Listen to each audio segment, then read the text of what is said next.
In this video, we're going to be breaking down 2 hours of Stewie's darkest ever moments. Let's get started with the time Stewie actually succeeded in killing his mother. The birthday setup that started everything. In the most shocking moment in Family Guy history, Stewie Griffin finally achieved what he had been plotting since the very first episode, the murder of his mother, Lois. This wasn't just another one of his failed schemes or cartoon violence that gets reversed by the next scene.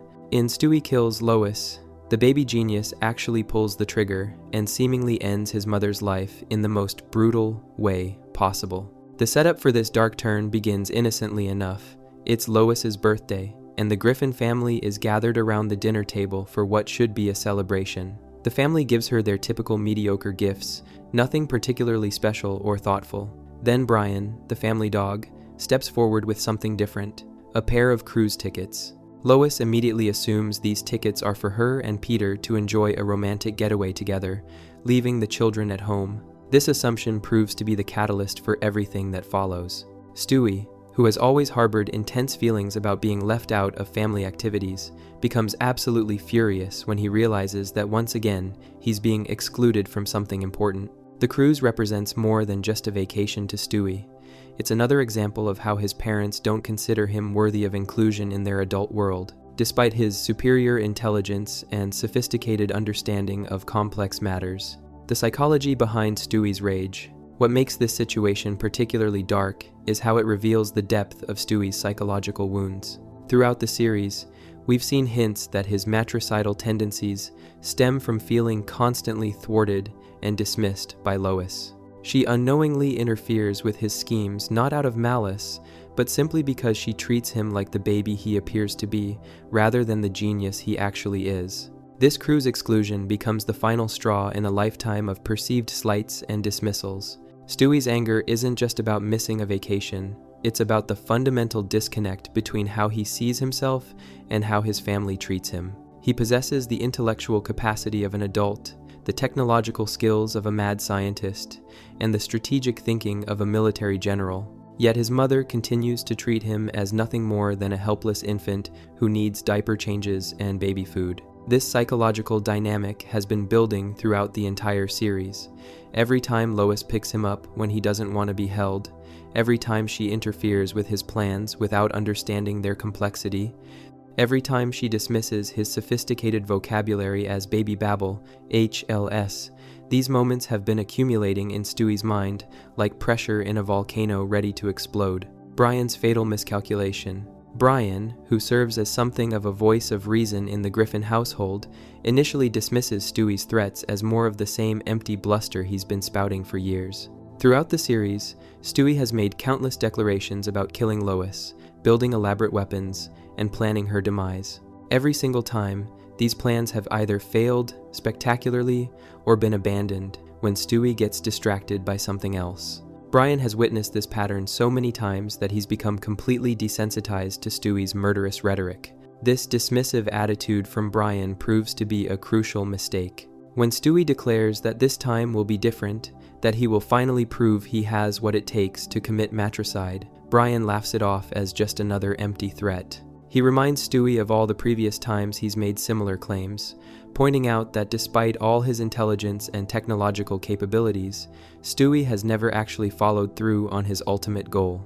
However, Brian's mockery only serves to fuel Stewie's determination. The baby genius becomes absolutely fixated on proving his friend wrong, on demonstrating that he truly is capable of the ultimate act of rebellion against parental authority. This psychological dynamic transforms what might have been another temporary tantrum into a genuine murder plot with real stakes and consequences. Trouble in Paradise, the cruise from hell. Meanwhile, Peter and Lois embark on their cruise, completely unaware of the danger that's approaching. The cruise ship setting initially provides typical Family Guy humor, with Peter embarrassing himself and Lois in various ways. He proves to be his usual obnoxious self, completely misunderstanding social situations and making crude comments that humiliate his wife in front of other passengers.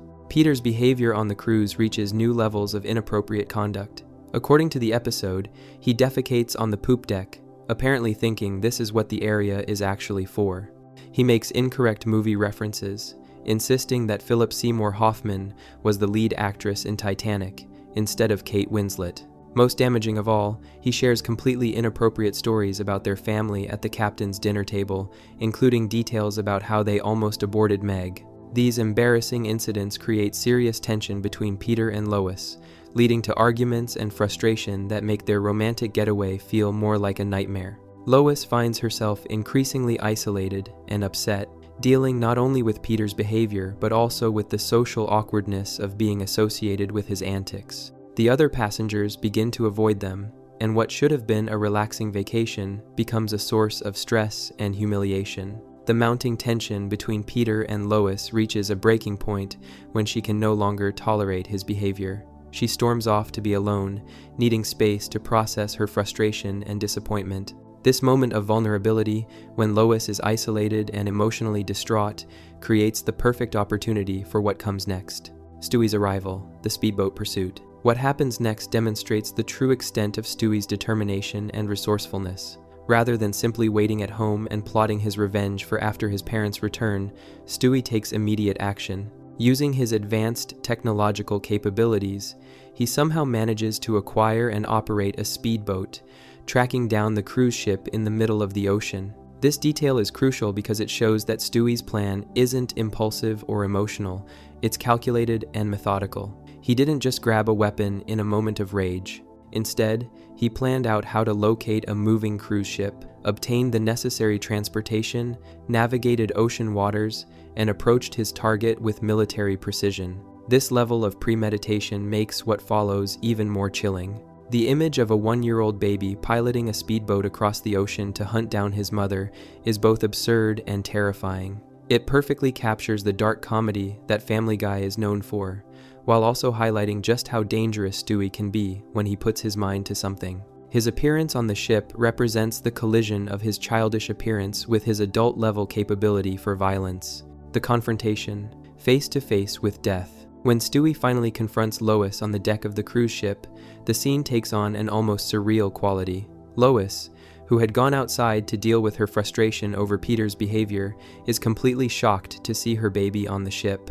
Her first reaction isn't fear or understanding of the danger, it's confusion about how he could have possibly gotten there. This moment perfectly encapsulates the fundamental disconnect that has driven Stewie to this point. Even when faced with clear evidence of her son's extraordinary capabilities, ever causes, the fact that he somehow traveled across the ocean to reach her, ever causes, Lois still can't fully grasp what she's dealing with. She's so accustomed to thinking of him as just a baby that she can't process the reality of the situation even when it's right in front of her. Stewie's demeanor during this confrontation is particularly chilling. He doesn't rant or rave or explain his motivations. He doesn't give a villain speech about his plans for world domination. Instead, he's calm, focused, and businesslike. This isn't a crime of passion. It's an execution carried out with cold precision. The Machine Gun Massacre. What happens next represents one of the darkest moments in Family Guy history. Stewie produces a machine gun and, after only a brief moment of tension, opens fire on his mother. The episode doesn't shy away from the brutality of this moment. Lois's chest is graphically riddled with bullets, showing the devastating impact of automatic weapons fire on a human body. The choice to use a machine gun rather than a single shot or some elaborate contraption is significant. It shows that Stewie isn't interested in a clean, quick death or some overly complicated scheme. He wants to ensure that there's no possibility of survival, no chance for last-minute rescue or medical intervention. The sustained automatic fire guarantees that his mother will die, and die horribly. The visual of Lois falling overboard after being shot multiple times is genuinely disturbing, even by Family Guy standards. Her body plunges into the ocean depths, leaving a cloud of blood in the water as she sinks. This imagery drives home the finality and brutality of what Stewie has accomplished. There's no cartoon physics here, no magical reversal, channeled just a mother's body disappearing into the dark ocean after being murdered by her own child. Stewie's reaction, pure satisfaction. Perhaps most disturbing of all is Stewie's reaction to successfully killing his mother. He doesn't show remorse, shock, or even surprise at what he's accomplished. Instead, he's absolutely ecstatic. This moment represents the culmination of everything he's been working toward since the series began, and his joy is genuine and complete. This reaction reveals the true depth of Stewie's psychological disturbance. A normal person, even one driven to violence by extreme circumstances, would likely feel some level of horror or regret after taking a life, especially that of a family member. But Stewie feels nothing but triumph. He has proven himself capable of the ultimate act of power over another person, and he revels in that accomplishment. The satisfaction Stewie displays also validates his long-held belief that he is superior to the adults around him. By successfully planning and executing his mother's murder, he has demonstrated that he possesses capabilities that surpass those of the people who have been treating him like a helpless infant. In his mind, this act proves once and for all that he deserves to be taken seriously. The cover-up, a perfect crime. After killing Lois, Stewie doesn't panic or flee the scene. Instead, he calmly returns home and begins living his life as if nothing has happened. When Lois is reported missing from the cruise ship, Stewie plays the role of the innocent baby perfectly. He shows no signs of guilt or unusual behavior that might arouse suspicion. This ability to compartmentalize and deceive demonstrates another layer of Stewie's psychological sophistication.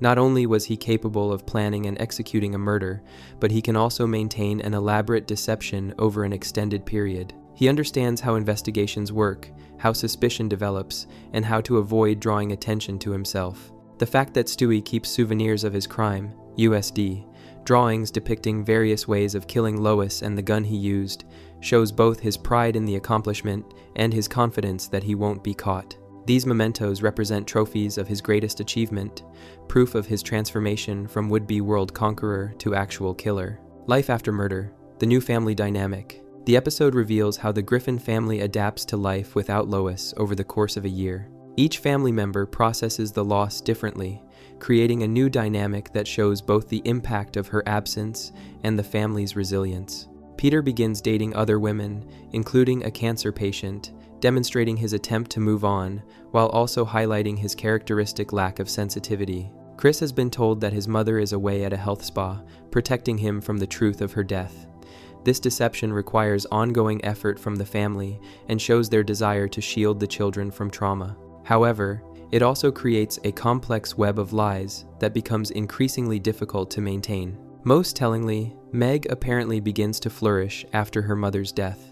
According to Stewie's observation, Meg has really begun to bloom in Lois's absence. This dark detail suggests that Lois's presence may have been somehow stifling or harmful to Meg's development, adding another layer of moral complexity to the situation. Brian's growing suspicion and horror. Brian's character serves as the audience's moral compass throughout this ordeal. Initially dismissive of Stewie's threats, he becomes increasingly disturbed as he begins to suspect the truth. When Stewie finally admits that Lois's death wasn't an accident, but a deliberate murder, Brian's horror is genuine and complete. This revelation forces Brian to confront the fact that he has been living with a murderer for an entire year. Someone he considered a friend, despite their differences, has committed the ultimate crime and been deceiving everyone around him. Brian's decision to pursue justice represents his attempt to restore moral order to a situation that has spiraled completely out of control. The dynamic between Brian and Stewie during this period is particularly complex.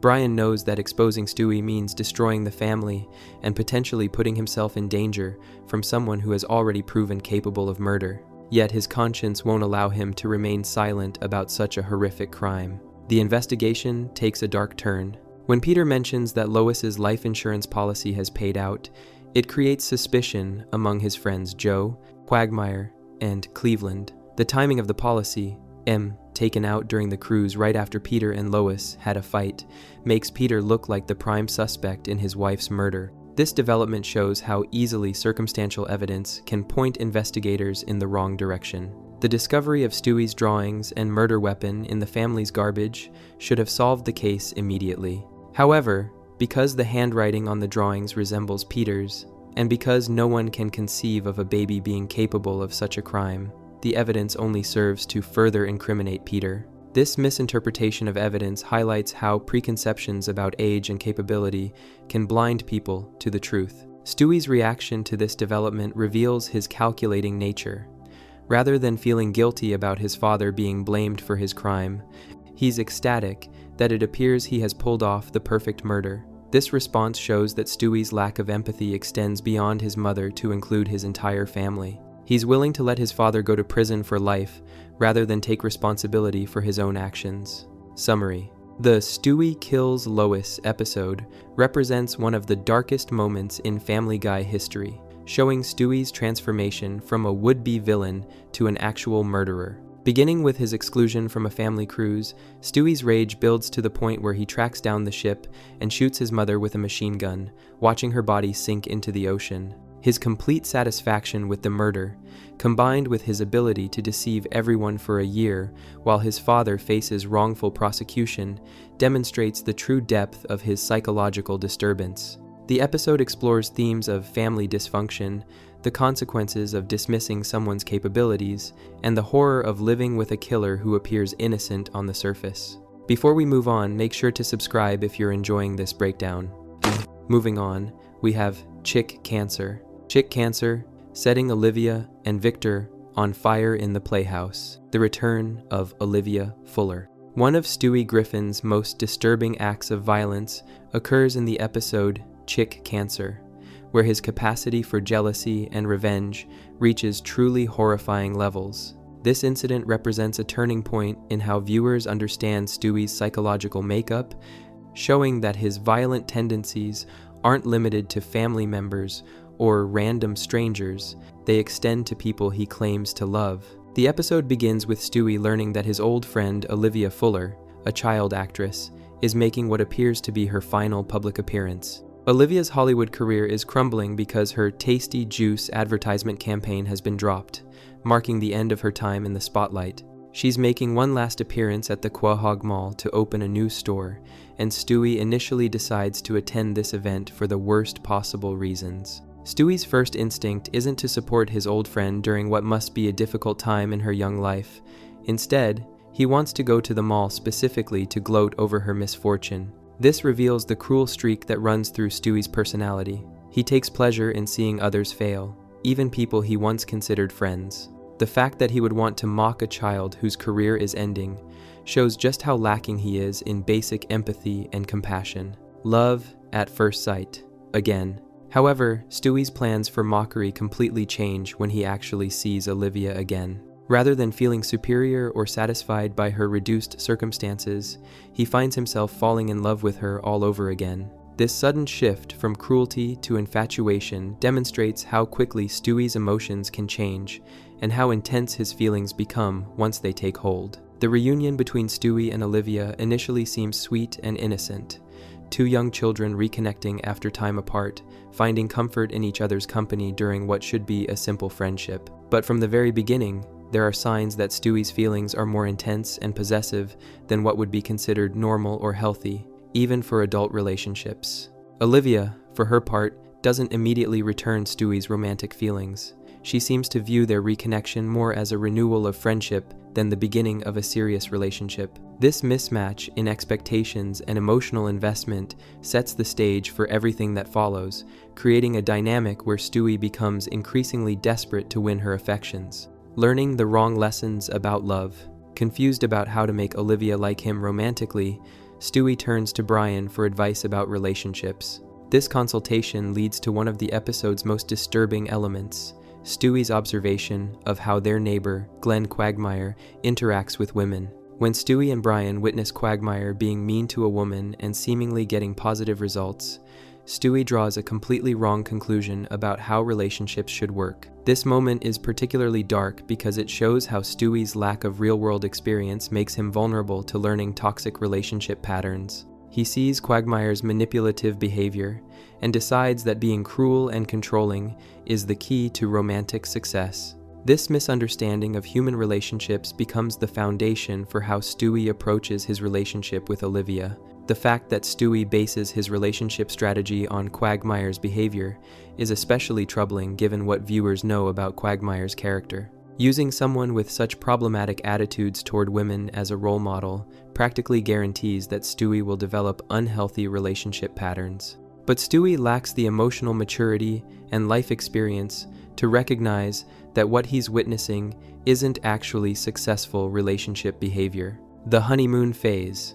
Following this misguided advice, Stewie begins pursuing Olivia more aggressively, and they do start spending time together as a couple. The transcript shows them enjoying moments together in the park, making fun of various people they observe. These scenes initially seem charming, two children bonding over shared observations and humor, laughing together at the quirks of the adults around them. During these park scenes, Stewie and Olivia mock a man who keeps smelling his hand, a Jewish cowboy, someone who cuts his own hair, and an uptight Asian man. While their commentary is mean-spirited, it appears to bring them closer together. Olivia even tells Stewie that she's glad she gave him another chance, and calls him a really special guy. For a moment, it seems like their relationship might actually work.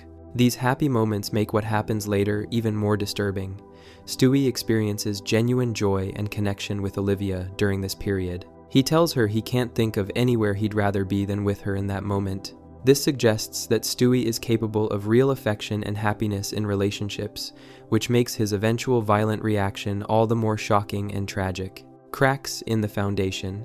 However, the relationship quickly begins to deteriorate as the reality of their different personalities and expectations becomes apparent. The transcript reveals that they start arguing constantly, turning what should be fun activities into sources of conflict and tension. Their communication breaks down as both children struggle with emotions and relationship dynamics they're too young to fully understand. One particularly telling scene occurs during a dinner date in their playhouse. When Olivia serves Play-Doh spaghetti for dinner, Stewie makes a sarcastic comment about having had the same thing the night before. This leads to an argument where Stewie accuses them of being in a sexless marriage, despite admitting that he thinks sex is a kind of cake. This exchange shows how Stewie is trying to apply adult relationship concepts to a situation he doesn't fully comprehend. The argument escalates when Olivia questions whether Stewie even knows what sex is, which clearly embarrasses and angers him.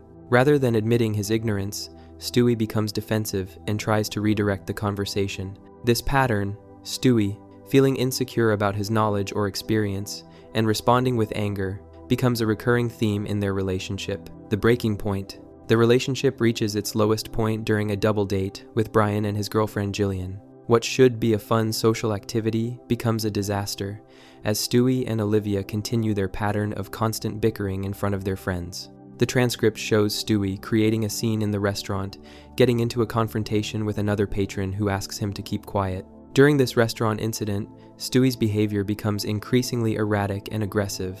When a man politely asks him to quiet down, Stewie responds with hostility and attempts to start a fight. This scene demonstrates how Stewie's frustration with his relationship is spilling over into other areas of his life, making him more volatile and unpredictable in all his interactions. The double date scene is particularly cringeworthy because it shows how Stewie and Olivia's dysfunction affects everyone around them. Brian and Jillian are clearly uncomfortable with the constant arguing and tension. The restaurant patron just wants to enjoy his meal in peace. But Stewie and Olivia are so caught up in their own drama that they can't see how their behavior is impacting others. A marriage doomed to fail. In a moment of apparent desperation to save their relationship, Stewie and Olivia decide to get married. The transcript mentions that Rupert, Stewie's teddy bear, officiates the ceremony, which adds a surreal and childish element to what they're trying to treat as a serious adult commitment. This marriage represents both children's attempt to solve their relationship problems through a formal commitment rather than addressing their underlying incompatibilities. Unfortunately, marriage doesn't solve any of their problems. Instead, it seems to make everything worse. The transcript specifically notes that their relationship does not get any better after the wedding. If anything, the pressure and expectations of marriage appear to intensify their existing conflicts and create new sources of stress. The failure of their marriage is particularly significant because it represents Stewie's first real experience with romantic disappointment. Up until this point, most of his failed schemes involved external obstacles or other people interfering with his plans. But his relationship with Olivia fails despite both of them wanting it to work, forcing Stewie to confront the possibility that some problems can't be solved through intelligence, planning, or determination. Brian's attempt at counseling, Recognizing that Stewie is struggling with the relationship's problems, Brian tries to provide emotional support and guidance. The transcript includes a scene clearly inspired by Good Will Hunting, where Brian repeatedly tells Stewie, "It's not your fault," in an attempt to help him process his feelings about the relationship's failure. This counseling session reveals a more vulnerable side of Stewie that viewers rarely see. When Brian persists with his therapeutic approach, Stewie eventually breaks down and cries, admitting, "Why is it so hard?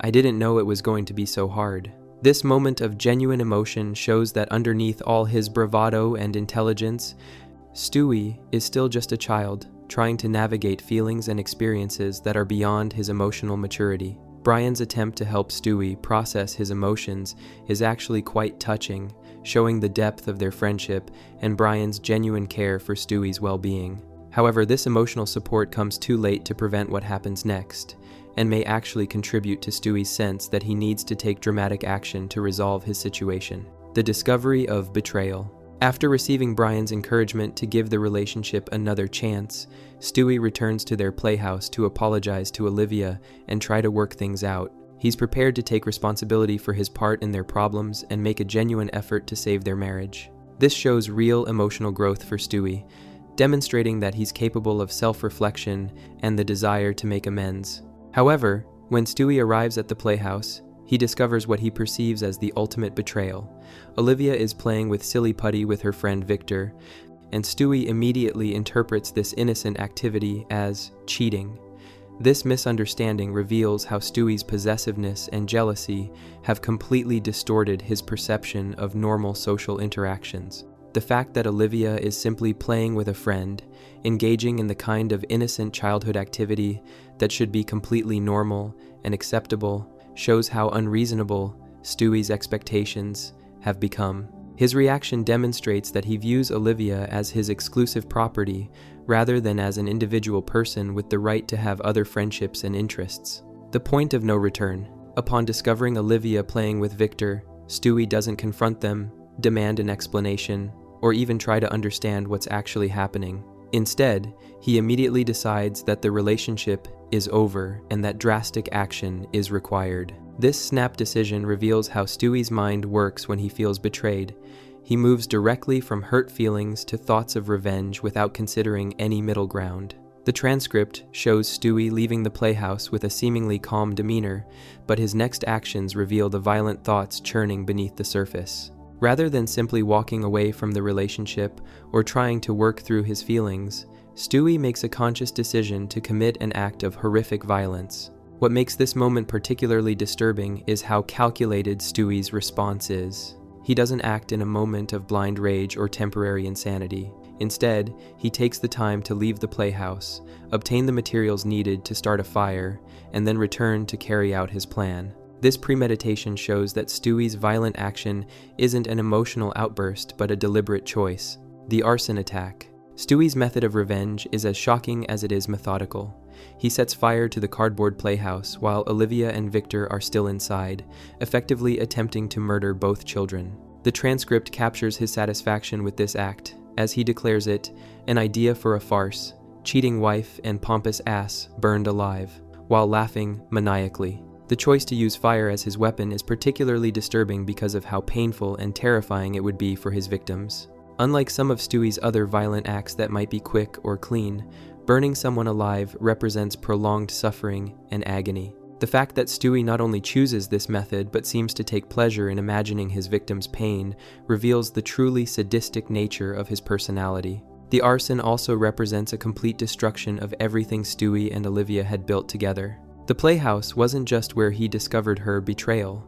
It was also the site of their marriage ceremony, their shared meals, and many of their happy moments together. By burning it down with them inside, Stewie is symbolically destroying all the good memories, along with the people who created them. The aftermath and lack of remorse. After committing what amounts to attempted double murder, Stewie shows no signs of guilt, regret, or even concern about whether his victims survived. Instead, he uses the experience as a learning opportunity, telling Brian that he's discovered that being a grown-up sucks, and that women are a royal pain in the ass. This reaction is perhaps the most disturbing aspect of the entire incident. Rather than recognizing that he nearly killed 2 people in a fit of jealous rage, Stewie treats the whole experience as just another failed experiment in adult relationships. He shows no empathy for his victims, no understanding of the severity of his actions, and no indication that he would behave differently in similar circumstances. The conversation with Brian that follows the arson attack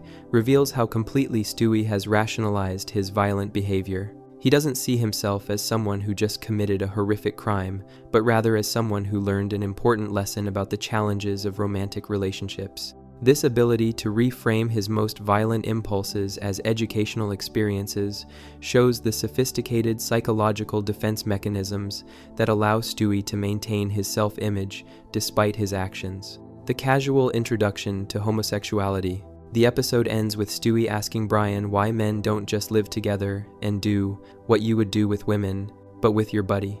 When Brian explains that this is called being gay, Stewie responds with interest, saying, "I could totally get into that." While this might seem like a lighter moment after the violence, it actually reinforces how casually Stewie processes even major life revelations. This conversation is significant because it shows how Stewie's violent experience with heterosexual relationships doesn't lead him to examine his capacity for violence or possessiveness. Instead, he simply considers switching to a different type of relationship, as if changing the gender of his partner would solve the underlying psychological issues that led to his violent behavior. The casualness with which Stewie considers this major aspect of identity also demonstrates his tendency to treat complex human experiences as intellectual exercises rather than emotional realities. He approaches the possibility of being gay the same way he might approach a new scientific experiment case with curiosity, but without full understanding of the implications.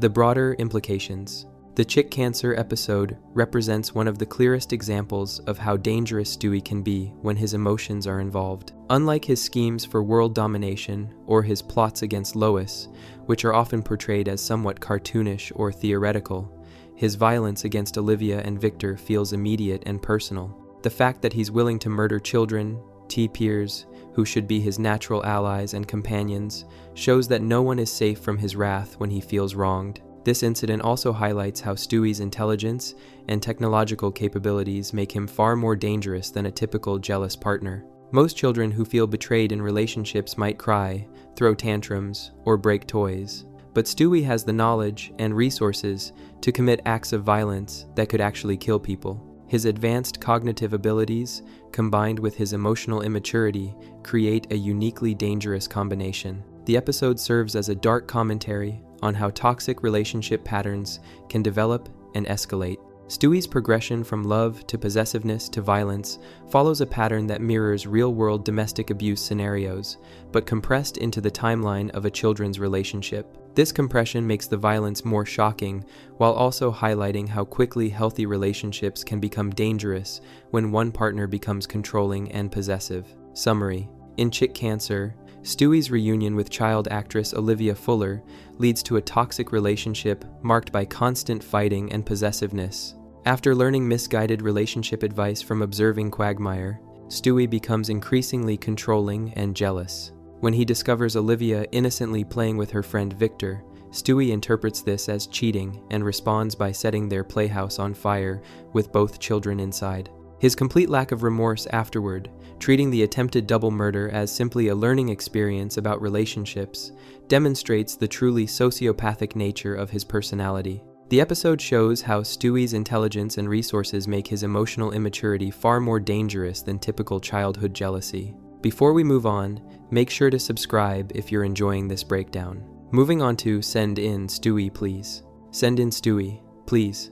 Letting Dr. Pritchfield die from a heart attack. The setup, a mandatory therapy session. Send in Stewie, Please stands as one of Family Guy's darkest episodes, not because of explosive violence or elaborate schemes, but because of a quiet, calculated act of evil that reveals the true depths of Stewie's psychological disturbance. The episode begins with what seems like a routine disciplinary matter, MI. Stewie has pushed a classmate named Tyler down the stairs at school, prompting the administration to require a session with a child psychologist. This incident with Tyler isn't presented as particularly serious or unusual by Family Guy standards. School conflicts between children happen regularly, and pushing someone downstairs, while certainly wrong, might normally be handled with detention or a parent conference. However, the school's decision to mandate psychological evaluation suggests that there may be concerning patterns in Stewie's behavior that extend beyond this single incident. The choice of Dr. Cecil Pritchfield as Stewie's therapist proves to be crucial to everything that follows. Dr. Pritchfield isn't just any child psychologist, he's portrayed as an exceptionally skilled and perceptive professional, voiced by the distinguished actor Ian McKellen. This casting choice immediately signals that the episode will be treating the therapy session with unusual seriousness and depth. An unprecedented episode format. What makes Send in Stewie, Please unique in Family Guy's catalog is its complete departure from the show's typical structure. This episode contains no cutaway gags, no appearances by Peter Griffin, and no random musical numbers or pop culture parodies. Instead, it focuses entirely on the conversation between Stewie and Dr. Pritchfield, creating an intimate character study that feels more like a serious drama than the usual Family Guy comedy. This format choice was bold and risky for a show known for its rapid-fire jokes and chaotic storytelling. By stripping away all the usual distractions and focusing solely on dialogue between two characters, the episode forces viewers to confront Stewie's psychology in a way that's rarely possible in the show's normal format. There's nowhere to hide from the uncomfortable truths that emerge during their conversation. The decision to make this a bottle episode, essentially taking place in a single location with minimal characters, also creates a sense of claustrophobia and intensity. Both Stewie and the audience are trapped in this therapy session, unable to escape to lighter moments or comedic relief. This creates the perfect conditions for the psychological manipulation and eventual tragedy that unfold. Dr. Pritchfield's exceptional insight. From their first moments together, Dr. Pritchfield demonstrates an unusual ability to see through Stewie's carefully constructed defenses. While most adults in Family Guy either can't understand Stewie's speech or dismiss him as just a baby, Dr. Pritchfield immediately recognizes that he's dealing with an exceptionally intelligent and complex individual. This recognition both thrills and terrifies Stewie, who has never encountered an adult who truly sees him for who he is. The transcript shows Dr. Pritchfield making astute observations about Stewie's character, most notably when he identifies Stewie as a very lonely little boy. This simple statement cuts through all of Stewie's intellectual pretensions and sophisticated vocabulary to reach the emotional truth at his core. Despite his advanced intelligence and elaborate schemes, Stewie is fundamentally an isolated child, desperately seeking connection and understanding. Dr. Pritchfield's ability to see Stewie's loneliness is particularly significant because it represents exactly what Stewie has been seeking throughout the entire series. Behind all his plots for world domination and his sophisticated conversations with Brian, Stewie has always been searching for someone who would recognize his intelligence while also understanding his emotional needs. Dr. Pritchfield becomes the first adult to offer this combination of intellectual respect and emotional insight. The breakdown of Stewie's defenses. When Dr. Pritchfield identifies his loneliness, Stewie's reaction is immediate and overwhelming. The transcript shows him breaking down in tears, crying, "Oh my God, I'm so lonely. You can see inside my soul." This moment represents the first time in the series that Stewie allows himself to be completely vulnerable with another person, dropping all pretense and acknowledging his deepest emotional pain. This breakdown is remarkable because it shows that underneath all his violence and scheming, Stewie is capable of genuine self-awareness and emotional honesty. He recognizes the truth in Dr. Pritchfield's observation and doesn't try to deflect or deny it. Instead, he embraces this moment of connection, even though it means admitting to feelings that contradict his carefully maintained image as a superior and self-sufficient individual. The tears that Stewie sheds during this moment aren't the frustrated tears of a thwarted villain or the angry tears of someone whose plans have been disrupted. These are tears of relief and recognition. The tears of someone who has finally been seen and understood by another person. This makes what happens later in the episode even more tragic and disturbing. The revelation of Stewie's true voice. Perhaps the most shocking revelation of the therapy session comes when Stewie admits that his sophisticated British accent is completely fake. According to the transcript, he tells Dr. Pritchfield, that everything about me is this carefully constructed persona designed to keep people at arm's length. This isn't even how I really talk. This is how I talk. He then speaks in what he claims is his natural American accent. This revelation recontextualizes everything viewers thought they knew about Stewie's character. His distinctive voice, which has been one of his most recognizable features since the series began, turns out to be nothing more than an elaborate defense mechanism. The accent serves as a coat of armor to get me through the day, just an image I cultivated so I can feel special. However, the transcript also shows that when Dr. Pritchfield says he doesn't hear a difference between Stewie's accents, Stewie demonstrates several other voices, Peter's, Quagmire's, and others. Dr. Pritchfield's response that they all sounds like the same person suggests that the accent revelation might be part of Stewie's psychological defenses rather than literal truth. This ambiguity adds another layer to Stewie's complex relationship with identity and authenticity. The discussion of sexuality and identity. During their session, Stewie also addresses questions about his sexuality, specifically in relation to his reason for pushing Tyler down the stairs. The transcript shows him explaining that, "I only pushed Tyler down the stairs because I like him, and I'm afraid he won't like me back." He then quickly clarifies that he doesn't mean like him,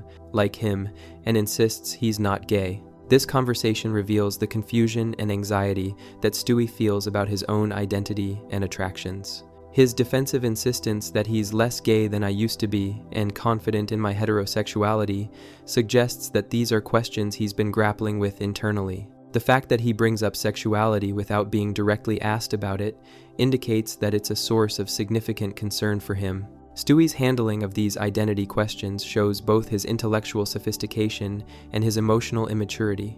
He can engage with complex concepts about sexuality and identity, but he approaches them with the anxiety and confusion typical of someone much younger than his apparent intellectual age. This disconnect between his cognitive abilities and emotional development becomes a recurring theme throughout the session. Dr. Pritchfield's breakthrough moment. As the session progresses, Dr. Pritchfield successfully breaks through more of Stewie's psychological barriers, encouraging him to consider healthier ways of relating to others. The transcript shows Stewie becoming excited about the possibility of making genuine connections, declaring, "I'm going to talk to Tyler. I'm going to make friends. I'm going to be a normal boy." This moment represents a potential turning point for Stewie's character. For the first time, he's genuinely considering abandoning his pose of superiority and isolation in favor of authentic relationships with his peers. Dr. Pritchfield's therapeutic intervention appears to be working, offering hope that Stewie might be able to develop healthier social and emotional patterns. However, Dr. Pritchfield makes a crucial error when he responds to Stewie's enthusiasm by saying, "You're finally going to be just like everybody else."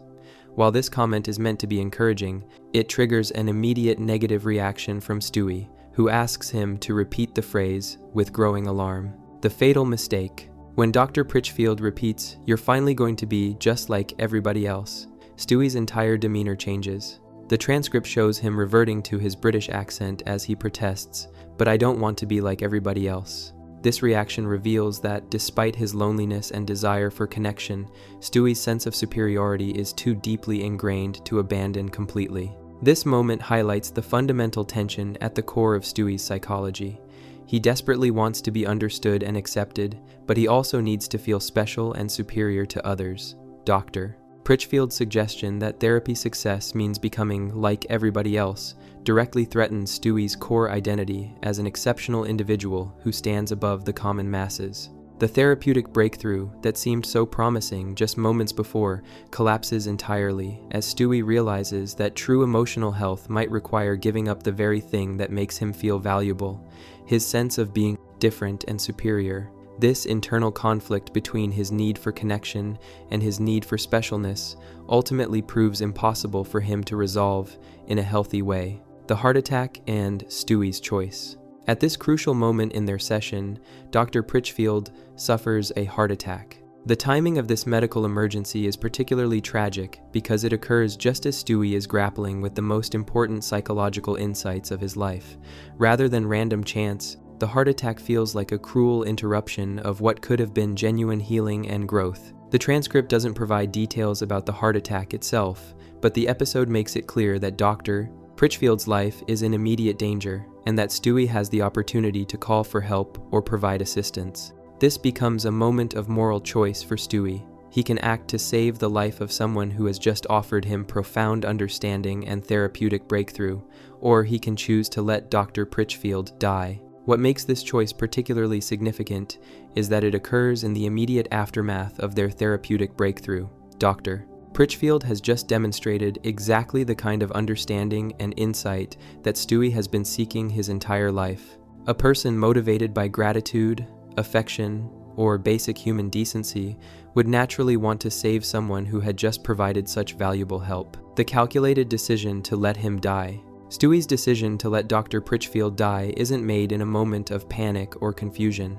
According to the episode's narrative, Stewie makes a conscious choice not to help, and his reasoning is chillingly practical. Dr. Pritchfield knows too much about him. The therapist has seen through all of Stewie's defenses and psychological armor, leaving him feeling exposed and vulnerable. This decision reveals the true depth of Stewie's psychological disturbance. Rather than treasuring the connection he's found with someone who truly understands him, he views that understanding as a threat that must be eliminated. His need for control and secrecy outweighs any gratitude he might feel towards someone who has just provided him with invaluable emotional insight. The choice to let Dr. Pritchfield die also demonstrates how Stewie's intelligence can be directed toward evil purposes.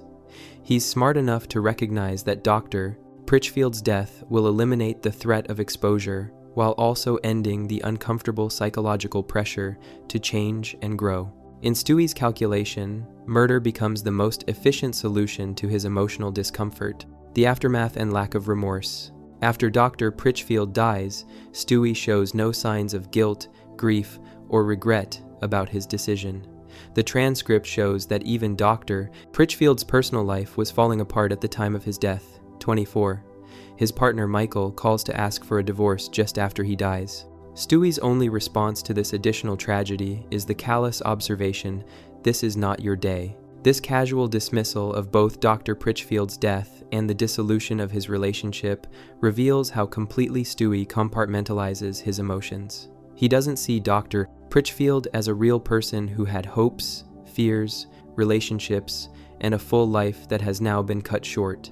Instead, he views him merely as a problem that has been solved through elimination. Stewie's lack of emotional response to the death also suggests that his breakthrough during therapy may have been less genuine than it initially appeared. If he were truly capable of the empathy and emotional growth that Dr. Pritchfield was encouraging, he would feel some level of remorse about letting his therapist die. His complete absence of guilt indicates that his capacity for emotional connection may be more limited than even Dr. Pritchfield realized. The return to Brian and normal life. Following Dr. Pritchfield's death, Stewie returns home and continues his normal life as if nothing significant has happened. He doesn't tell Brian or anyone else about what occurred during the therapy session or about his role in Dr. Pritchfield's death. This ability to compartmentalize and maintain normalcy after committing what amounts to murder demonstrates the sophisticated psychological defenses that allow Stewie to function despite his violent actions. The transcript shows that Stewie does eventually confide in Brian that he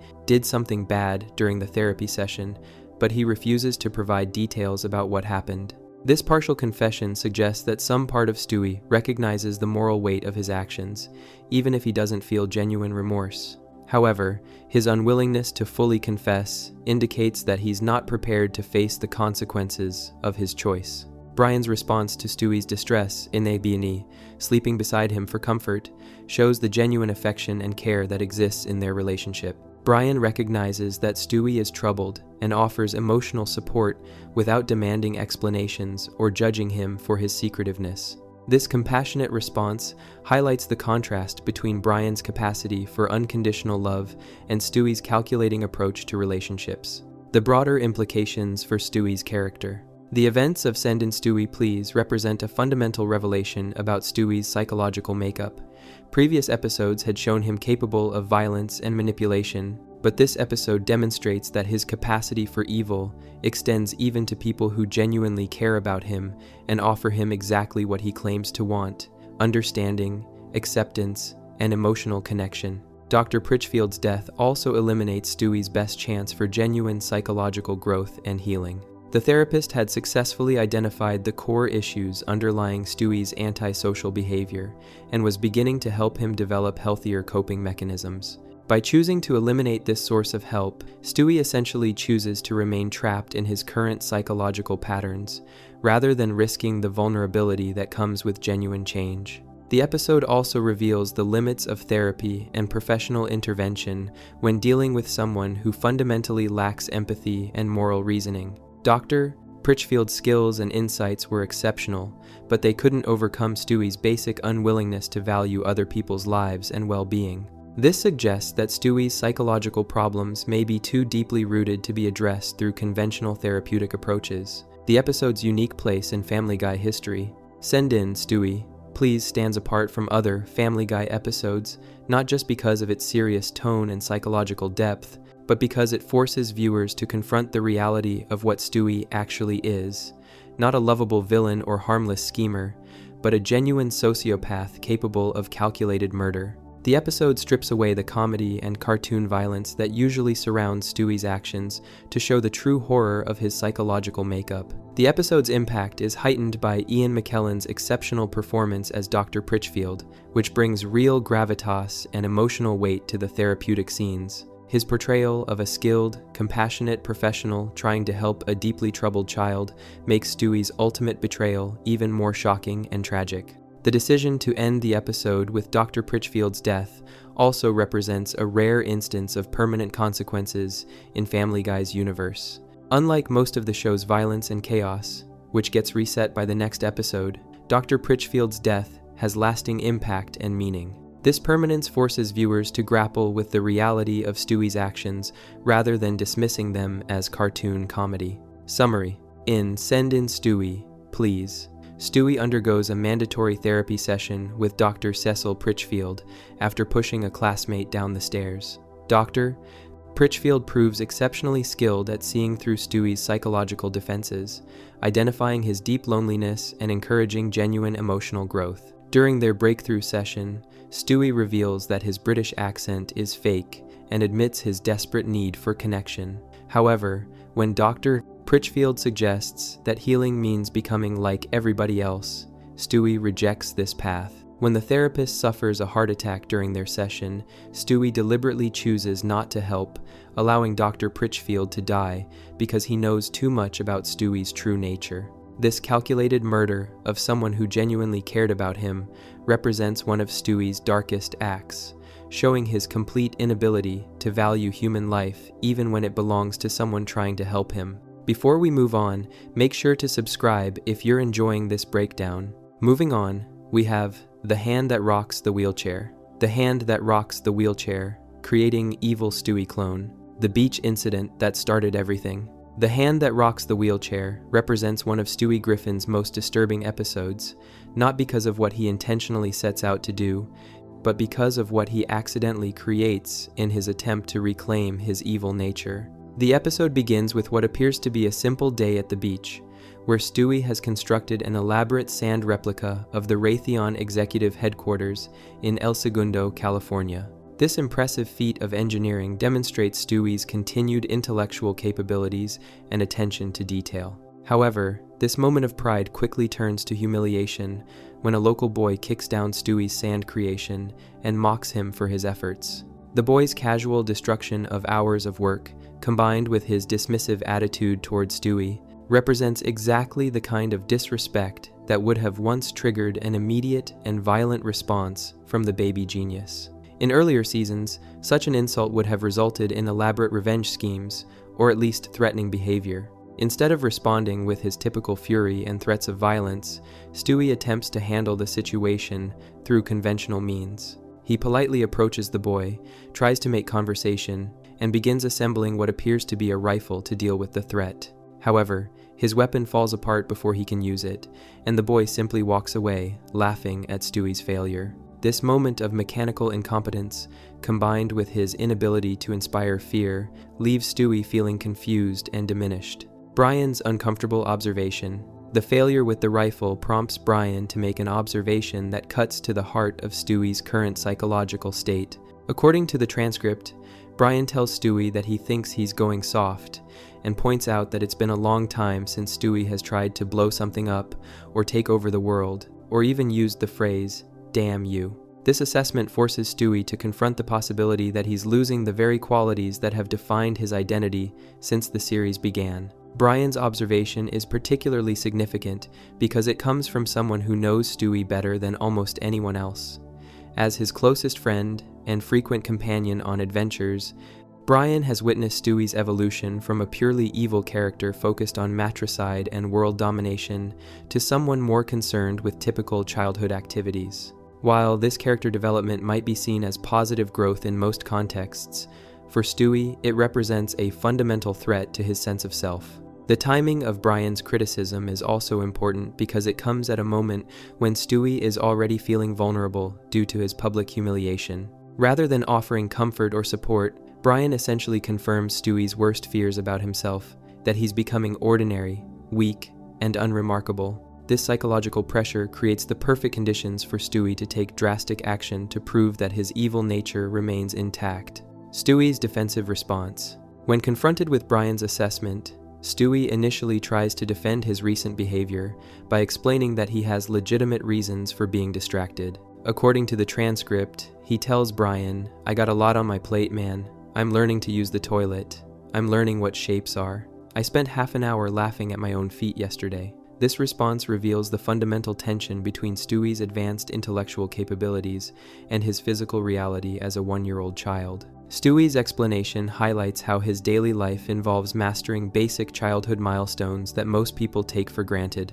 Learning to use the toilet, understanding geometric shapes, and being fascinated by his own body parts are all normal developmental activities for someone his apparent age. However, for someone with Stewie's sophisticated vocabulary and complex schemes, these mundane activities feel beneath his intellectual level and inconsistent with his self-image as a superior being. The fact that Stewie feels compelled to justify his recent behavior shows how deeply Brian's criticism has affected him. Rather than dismissing Brian's concerns or confidently asserting his continued evil nature, Stewie seems genuinely worried that he might be losing the qualities that make him special and feared. This vulnerability and self-doubt create the psychological pressure that drives him toward increasingly desperate measures. The decision to enhance his evil nature. Unable to accept the possibility that he's becoming soft or ordinary, Stewie decides to take active measures to enhance his evil nature and prove that he remains a formidable force.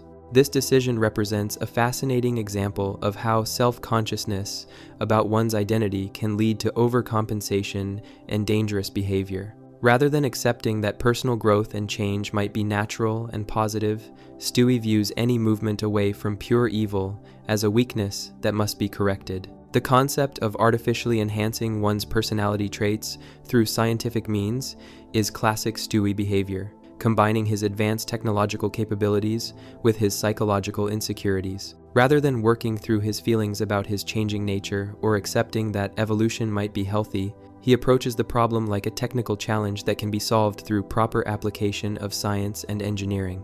This technological approach to psychological problems also reflects Stewie's tendency to treat complex human experiences as intellectual puzzles rather than emotional realities. He doesn't consider therapy, self-reflection, or conversations with friends as potential solutions to his identity crisis. Instead, he immediately turns to invention and experimentation, treating his personality as something that can be adjusted and optimized like a machine. The accidental creation of evil Stewie. Stewie's attempt to scientifically enhance his evil nature goes catastrophically wrong when he accidentally creates a perfect clone of himself, but one that embodies all of his darkest impulses without any of the restraining influences that have developed over the years. Evil Stewie represents everything that original Stewie used to be, amplified and freed from any moral considerations or emotional attachments that might limit his destructive potential.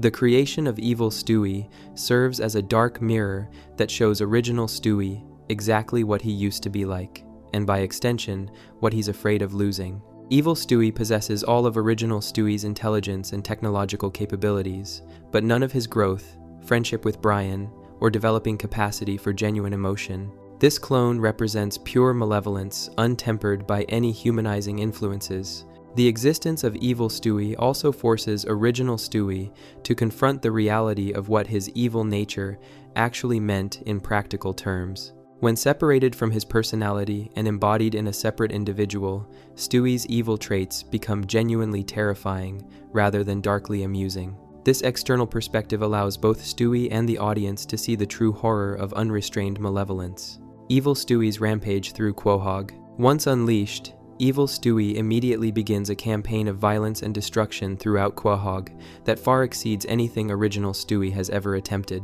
The episode depicts evil Stewie engaging in brutal murders of innocent citizens, demonstrating a complete lack of empathy or moral restraint. Unlike original Stewie's schemes, which often had specific targets or goals, evil Stewie's violence appears random and motivated purely by sadistic pleasure. One of the most disturbing aspects of evil Stewie's rampage is his encounter with the Kool-Aid Man. According to the episode's events, evil Stewie actually drinks the Kool-Aid Man's contents, effectively murdering this beloved advertising character in a grotesque and cannibalistic manner. This act demonstrates not only evil Stewie's capacity for violence, but also his complete disregard for any boundaries or taboos that might limit normal behavior. The random nature of evil Stewie's violence makes it particularly frightening because it shows what unchecked evil actually looks like when freed from any rational limitations. Original Stewie's plots, while often violent, typically had logical motivations and specific objectives. Evil Stewie kills simply because he can, without needing justification or purpose beyond his own satisfaction. The torture of Brian. Perhaps the most personal and cruel aspect of evil Stewie's rampage is his treatment of Brian, who becomes a specific target for prolonged torture and humiliation. The transcript shows Brian tied to a flagpole, waiting helplessly for evil Stewie to appear and end his suffering. This situation is particularly tragic because Brian is the one who initially criticized original Stewie for going soft, inadvertently triggering the chain of events that led to evil Stewie's creation. Brian's position as a victim of evil Stewie's cruelty serves multiple narrative purposes. It demonstrates the personal cost of original Stewie's psychological insecurities, showing how his attempt to prove his evil nature has endangered his closest friend.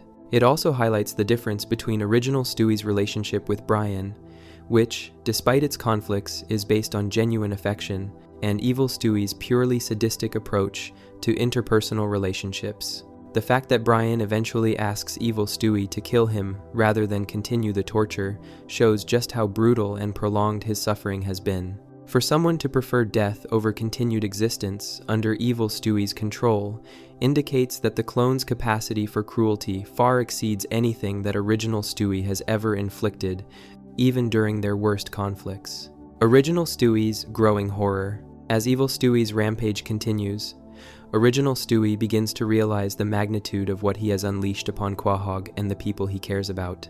The clone's actions force him to confront the reality that his former evil nature, when taken to its logical extreme, results in senseless violence and cruelty that serves no constructive purpose. This realization represents a crucial moment of self-awareness for original Stewie. The horror that original Stewie feels watching his evil clone's actions suggests that his character development over the years has been more genuine and significant than he initially realized. His emotional response to evil Stewie's violence indicates that he has indeed developed empathy, moral reasoning, and genuine care for others, qualities that he was afraid of losing but that actually represent positive growth rather than weakness. Original Stewie's decision to intervene and stop evil Stewie demonstrates that his capacity for good has become stronger than his attachment to his evil identity. Rather than celebrating the clone's success in proving that evil Stewie still exists within him, he recognizes that such unrestrained malevolence is destructive and wrong.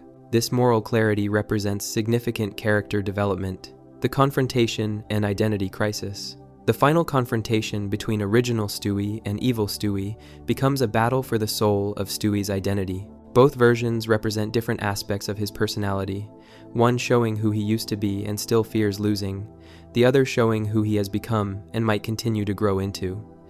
The physical fight between them symbolizes the internal struggle that has been driving Stewie's psychological crisis throughout the episode. The fact that the two Stewies are physically identical creates a practical problem for Brian, who must determine which one to save and which one to eliminate. This scenario forces all three characters to confront what truly defines identity.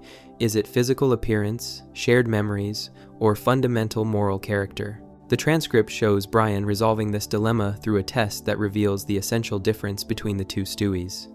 When Brian asks both Stewies to look at their feet, original Stewie responds normally, while evil Stewie giggles and asks, "What are they doing down there? They're like leg hands." This response reveals that evil Stewie has retained the childlike wonder and innocence that Stewie was afraid of losing, but in a twisted form that coexists with pure malevolence. Original Stewie's normal response shows that he has integrated his development into a more balanced personality. Brian's decisive action, Brian's decision to shoot evil Stewie, represents more than just eliminating a threat. It's a clear statement about which version of Stewie he prefers and wants to preserve. By choosing to save original Stewie, Brian affirms that the character development and emotional growth that Stewie has undergone are valuable and worth protecting, even if they come at the cost of his supposedly defining evil nature. The method Brian uses to distinguish between the two Stewies is particularly significant because it's based on their capacity for innocent wonder rather than their intellectual capabilities or evil potential. Evil Stewie's childlike response to seeing his feet reveals that pure evil and pure innocence can coexist in disturbing ways, while original Stewie's balanced response shows healthy integration of different aspects of personality. Brian's relief after eliminating evil Stewie, combined with his gratitude that he didn't kill the wrong Stewie, confirms that he values original Stewie's current personality over his former, purely evil nature. This validation from his closest friend helps original Stewie understand that his character development represents growth rather than loss, and that maintaining some evil traits isn't worth the cost of becoming genuinely monstrous.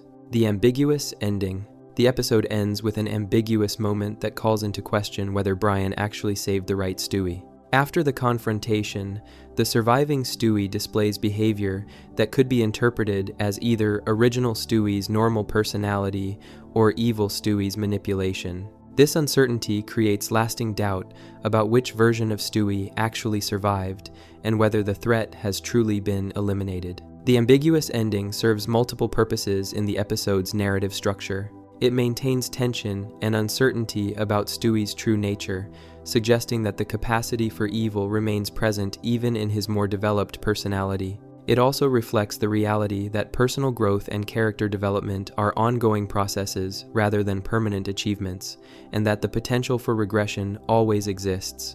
This uncertainty also mirrors real-world psychology, where the line between healthy personal development and concerning personality changes isn't always clear. The episode suggests that the integration of different aspects of personality, including potentially dark impulses, is more complex than simply choosing between good and evil versions of oneself. The broader implications for character development. The hand that rocks the wheelchair serves as a meta-commentary on Stewie's character development throughout the Family Guy series. The episode acknowledges that Stewie has indeed changed from his early appearances, becoming less focused on matricide and world domination and more involved in typical childhood activities and genuine relationships. However, it questions whether this change represents growth or loss of identity. The episode suggests that character development in long-running series creates genuine challenges for both creators and audiences. Characters who change too much risk losing what made them distinctive and beloved, while characters who remain static risk becoming stale and irrelevant. Stewie's identity crisis reflects the broader challenge of maintaining character consistency while allowing for growth and evolution. The creation and destruction of evil Stewie can be read as the show's way of having its cake and eating it too, demonstrating that pure evil Stewie still exists as a possibility while affirming that his current, more complex personality is preferable and worth preserving. This allows the character to maintain his edge while acknowledging his emotional development. Summary. In The Hand That Rocks the Wheelchair, Stewie's insecurity about losing his evil edge leads him to accidentally create an evil clone of himself during a failed attempt at self-enhancement. Evil Stewie embodies all of original Stewie's worst traits without any restraining influences, going on a murderous rampage through Quahog that includes drinking the Kool-Aid Man's contents and torturing Brian. When original Stewie realizes the horror he has unleashed, he teams up with Brian to stop his evil clone. The episode ends ambiguously, with uncertainty about which Stewie actually survived, reflecting the ongoing tension between character development and maintaining core identity traits.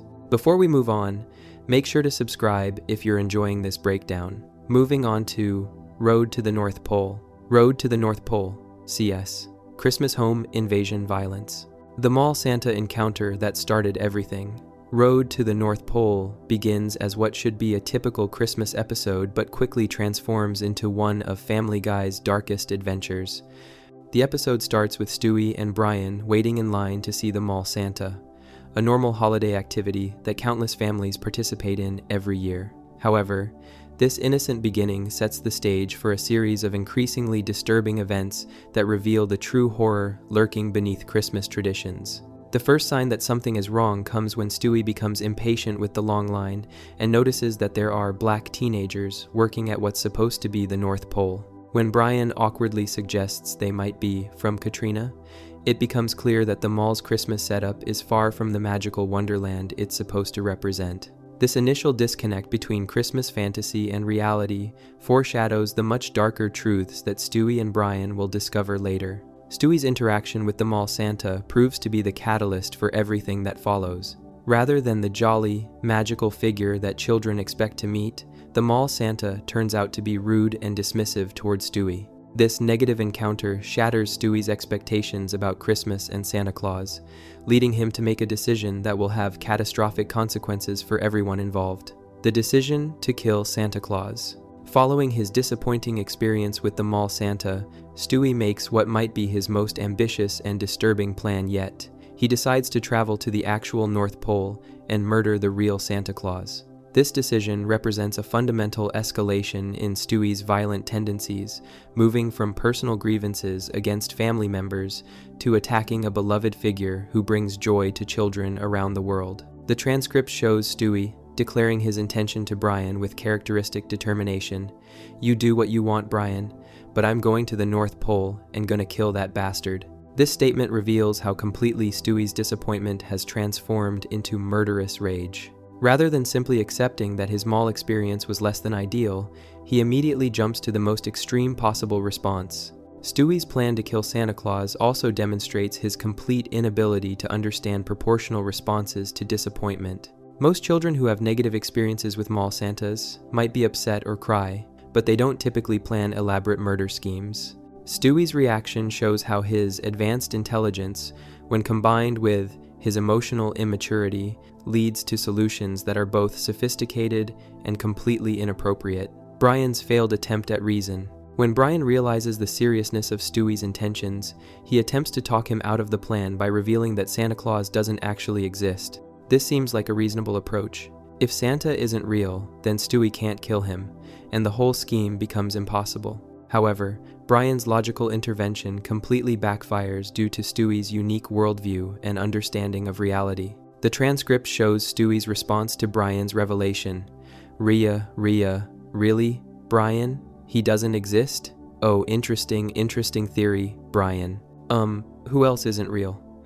Why? You gonna tell me Elmo isn't real? Huh? SpongeBob? This response reveals that Stewie operates with a completely different understanding of what constitutes real versus fictional characters. Stewie's logic, while flawed by adult standards, makes perfect sense from his perspective. He lives in a world where cartoon physics apply, where he can build time machines and weapons far beyond current technology, and where he regularly has conversations with his family dog. In this context, the distinction between real and fictional characters becomes meaningless. If SpongeBob and Elmo can exist in his world, then so can Santa Claus. The journey, north, and cultural misunderstandings. Despite Brian's attempts to dissuade him, Stewie remains committed to his plan, and the two begin their journey toward the North Pole. Their travel experiences provide dark comedy while also highlighting the cultural ignorance and privilege that both characters display. The encounter with the helpful Canadian stranger becomes a series of misunderstandings that reveal both Stewie's limited worldview and the show's willingness to mine humor from miscommunication. The transcript shows an extended conversation where Stewie confuses AAA, the automobile service, with AA, Alcoholics Anonymous, leading to a frustrating exchange that highlights how different backgrounds and experiences can create communication barriers. While this scene provides comic relief, it also shows how Stewie's privileged upbringing has left him unprepared for real-world interactions with people from different backgrounds. The Canadian's extraordinary generosity, offering his snowmobile, money, and even his leg to help strangers, provides a stark contrast to Stewie's murderous intentions. This juxtaposition highlights the fundamental difference between someone motivated by kindness and community spirit versus someone driven by selfish rage and violent impulses. The horrifying truth about Christmas. When Stewie and Brian finally reach what they believe to be the North Pole, they discover a truth far more disturbing than either of them expected. Rather than finding a non-existent Santa or even a pleasant Christmas village, they encounter a nightmare version of the North Pole that operates more like a hellish sweatshop than a magical workshop. The real Santa Claus turns out to be a broken, exhausted man on the verge of death from overwork and stress. According to the episode's depiction, Santa explains the impossible demands placed on him by modern consumer culture. The transcript shows him lamenting, "We used to make wooden choo-choos and rag dolls. You ever try to make an iPod? I've got orders for millions of them." This revelation transforms Santa from a magical figure into a victim of capitalism and consumer excess, forced to meet impossible production demands with inadequate resources. The working conditions at the North Pole are revealed to be absolutely horrific. The elves have been forced to inbreed to supply more workers, resulting in horrible mutations that make them barely recognizable as the cheerful helpers of Christmas legend. The reindeer have become feral, carnivorous monsters rather than the gentle, flying animals that children imagine. This dystopian version of Christmas represents everything wrong with how modern society has commercialized and corrupted what should be a season of joy and giving. Taking Santa's place, a catastrophic decision. Faced with Santa's desperate condition and the revelation that Christmas is essentially a failed system, Stewie and Brian make the well-intentioned but ultimately disastrous decision to take over Santa's duties themselves. This choice represents a rare moment where Stewie attempts to do something genuinely helpful rather than pursuing his own selfish interests. However, their complete lack of understanding about how Christmas actually works leads to consequences far worse than anything they intended. Their attempt to deliver presents begins badly and quickly spirals into complete disaster. Without proper preparation, understanding of the logistics involved, or any real comprehension of what Christmas means to families around the world, Stewie and Brian find themselves completely overwhelmed by the task they've undertaken. Their failure isn't just inconvenient, it actively damages the Christmas experience for countless families. The decision to play Santa also reveals the fundamental arrogance that drives both characters. Despite having no experience with Christmas deliveries, no knowledge of children's wishes, and no understanding of family dynamics, they assume they can simply step in and perform a job that has supposedly been refined over centuries. This overconfidence sets the stage for the violence that follows. The home invasion horror. The darkest moment of the episode occurs when Stewie and Brian attempt to deliver presents to a family's home, and everything goes catastrophically wrong. According to the transcript, they enter through a window and are discovered by the homeowner, Dan, who naturally assumes they are burglars and threatens to call the police. This confrontation escalates quickly when Brian attempts to explain their presence with an obviously false story about being Santa Claus. When Dan doesn't believe their explanation and continues to threaten calling the authorities, Stewie responds with immediate and brutal violence. The transcript shows that Stewie beats Dan with a baseball bat, knocking him unconscious. This assault represents a shocking escalation from their Christmas mission to actual home invasion and assault with a deadly weapon. What makes this violence particularly disturbing is how casually Stewie commits it and how he justifies it afterward. When Brian expresses horror at what Stewie has done, Stewie simply explains, "He was gonna call the cops, man. You can't call the cops on Santa." This response shows that Stewie has completely lost touch with reality, believing that their fake Santa personas somehow justify violent assault against innocent people. The discovery of their mistake. The situation becomes even more horrific when Stewie and Brian realize they have invaded the wrong house entirely. The transcript reveals their growing confusion as they try to understand why the house doesn't match their expectations, leading to the devastating realization, "Oh my God, we're in the wrong house." This discovery means that they have brutally assaulted an innocent man and traumatized his child for absolutely no reason. The fact that they attacked the wrong family makes their crime exponentially worse, because it demonstrates the complete randomness and senselessness of their violence.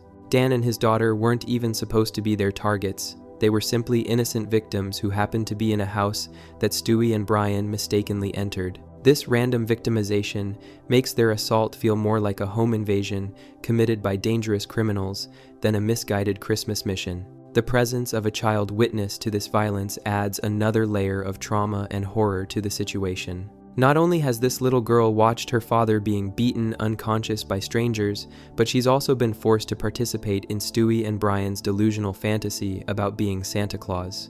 The psychological damage from witnessing such violence during what should be a magical time of year could affect her relationship with Christmas for the rest of her life. The aftermath and cover-up. Following their assault on Dan, Stewie and Brian engage in behavior that transforms them from misguided do-gooders into genuine criminals. The transcript shows Stewie telling Brian, "That's the last of the blood, go check on the other kid," indicating that they have spent time cleaning up evidence of their violent crime rather than seeking medical help for their victim or turning themselves in to authorities. This cover-up behavior reveals that both characters understand the serious nature of what they've done, but rather than taking responsibility for their actions, they choose to hide the evidence and continue with their mission.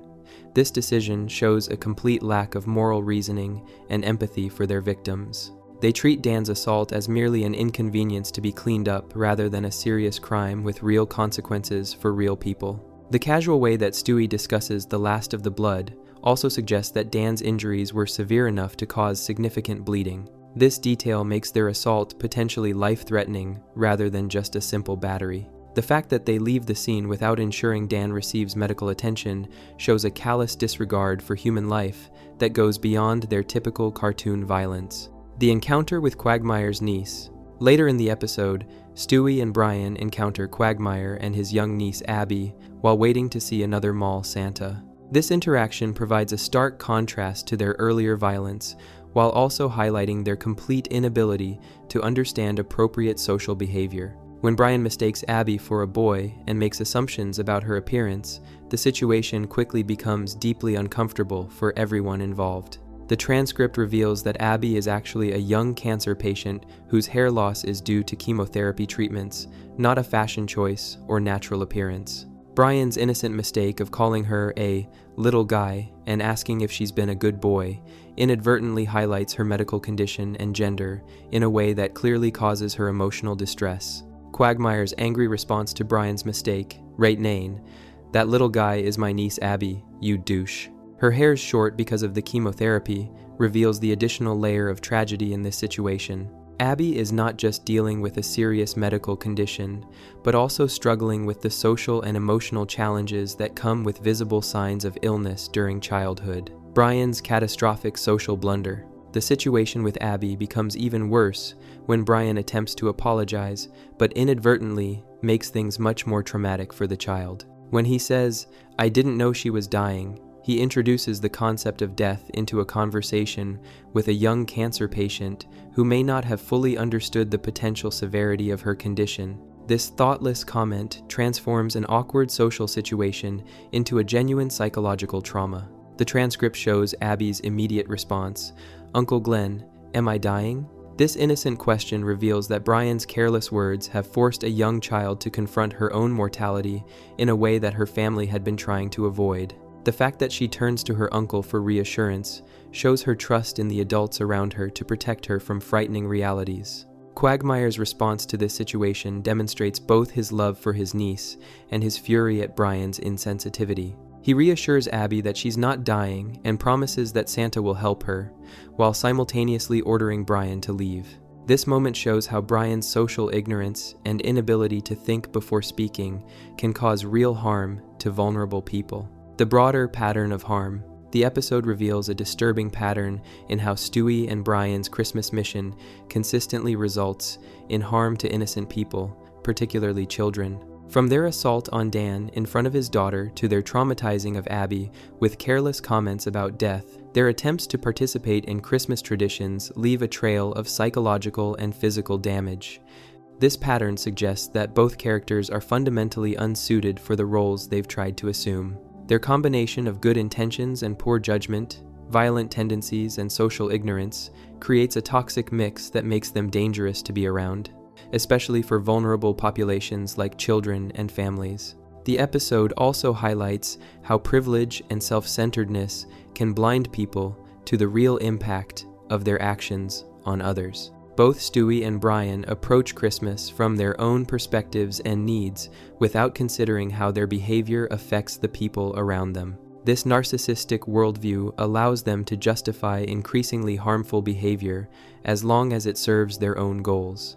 Summary: in Road to the North Pole, Stewie's negative experience with a mall Santa leads him to plan the murder of the real Santa Claus, dragging Brian along on a journey to the North Pole. When they discover that Santa is actually a broken, dying man, overwhelmed by impossible consumer demands, they decide to take over his Christmas duties. Their incompetent attempt at delivering presents results in them breaking into the wrong house and brutally beating an innocent father with a baseball bat while his daughter watches, then covering up their crime. The episode shows how their good intentions combined with violence, ignorance, and narcissism create a trail of trauma for innocent victims, particularly children, transforming Christmas from a season of joy into a nightmare of violence and psychological damage. Before we move on, make sure to subscribe if you're enjoying this breakdown. Moving on, we have Brian Griffin's House of Pain. Brian Griffin's House of Pain, AGA, severe head trauma and family neglect, the accident that started everything. Brian Griffin's House of Pain represents one of the most disturbing episodes in Family Guy history, not because of intentional violence or elaborate schemes, but because of how a simple accident spirals into horrific neglect and cover-up attempts by the entire Griffin family. The episode begins with what should be typical sibling behavior: Chris sneaking into Meg's bedroom to read her diary, looking for embarrassing secrets to mock his sister about. The transcript shows Chris reading aloud from Meg's diary. "Dear diary, still no sign of that tampon from last week, but the headaches are getting worse." This invasion of privacy represents normal, if inappropriate, sibling behavior that happens in many households. When Meg discovers Chris with her diary, she naturally tries to get it back, leading to a chase scene that seems harmless enough at first. However, this innocent sibling conflict becomes the catalyst for everything that follows. As Chris runs from Meg while keeping her diary away from her, he accidentally knocks Stewie down the stairs. This moment transforms what should be a minor family dispute into a serious medical emergency that will test every family member's moral character and reveal how spectacularly they all fail that test. The initial cover-up decision. When Chris and Meg realize that Stewie has been seriously injured in the fall, their first instinct isn't to get help or tell their parents about the accident. Instead, they immediately begin discussing how to avoid getting in trouble for what happened. The transcript shows their conversation, "Do you think he's okay?" followed by arguments about whose fault the accident was, rather than focusing on getting Stewie medical attention. This decision to prioritize avoiding blame over getting help for an injured baby reveals a fundamental dysfunction in how the Griffin children approach problems. Rather than understanding that accidents happen and that the important thing is making sure Stewie gets proper care, they immediately shift into self-preservation mode. This reaction suggests that they expect to be punished severely for any involvement in Stewie's injury, regardless of whether it was intentional. The fact that both children seem to automatically assume they need to hide what happened indicates that this isn't the first time they've encountered situations where covering up problems seemed safer than being honest. This pattern of behavior suggests ongoing family dynamics, where taking responsibility for accidents or mistakes isn't handled in a healthy, supportive way. The deteriorating medical situation. As the episode progresses, it becomes clear that Stewie's injuries are far more serious than a simple bump or bruise. The transcript reveals that he remains unconscious for an extended period, developing an increasingly severe head wound that attracts flies and eventually maggots. The description of his condition becomes progressively more disturbing as the family continues to avoid seeking proper medical care. According to the episode's events, Stewie's head injury develops into a massive gash that exposes his brain and produces a smell that Peter describes as brain smell. The presence of flies and maggots in the wound indicates that the injury has become seriously infected and potentially life-threatening. Yet, despite these obvious signs of medical emergency, the family continues their elaborate cover-up efforts. The graphic nature of Stewie's deteriorating condition serves to highlight just how irresponsible and dangerous the family's behavior has become. What started as an attempt to avoid getting in trouble for an accident has evolved into medical neglect that could easily result in permanent brain damage or death. The visual imagery of maggots and exposed brain tissue makes it impossible for viewers to dismiss the seriousness of the situation. Peter's disturbing parenting philosophy. When Peter eventually discovers what has happened to Stewie, his reaction reveals a deeply troubling approach to parenting and family safety. Rather than being horrified by his son's condition or rushing to get medical help, Peter actually praises Chris and Meg for their cover-up efforts. The transcript shows him saying, "Good, Chris. I've taught you well. You've got the right instincts." Peter goes on to explain his philosophy about handling situations where children are injured. "When you were babies, I used to knock you kids out every month or so, sometimes by accident, sometimes when the Patriots lost. You just gotta cover it up, and eventually it all works out." This casual admission reveals that Peter has a long history of injuring his children and teaching them to hide evidence of abuse, rather than seeking appropriate help. This revelation transforms the episode from a story about children making bad decisions into a narrative about systematic family dysfunction and possible child abuse. Peter's matter-of-fact discussion of regularly knocking his children unconscious suggests that violence and cover-ups are normal parts of the Griffin household dynamic. His pride in his children's cover-up abilities indicates that he values deception and self-preservation over honesty and child safety. The escalating cover-up attempts. Instead of taking Stewie to a hospital, the family embarks on increasingly elaborate and disturbing attempts to hide his condition from Lois and the outside world. The transcript shows them dressing Stewie in various hats to cover his head wound and using makeup to paint fake eyeballs on his closed eyelids to make him appear awake and alert during family meals. These deception attempts become more sophisticated and grotesque as Stewie's condition worsens. Peter creates a crude puppet system using coat hangers to make Stewie's arms move, while Chris provides voice acting to make it seem like Stewie is speaking normally. The transcript shows Chris voicing Stewie with phrases like, "Oi, blimey, it's right delicious, I do declare, wacka wacka," in an attempt to maintain the illusion that everything is normal. The fact that these elaborate deceptions are necessary demonstrates just how serious Stewie's condition has become. A conscious, healthy baby wouldn't need to be propped up, have fake eyes painted on, or require someone else to speak for them. Yet the family continues these efforts rather than admitting what has happened and seeking appropriate medical care. The raccoon incident. The episode reaches new levels of disturbing imagery when the family's attempts to hide Stewie's condition using hats backfire spectacularly.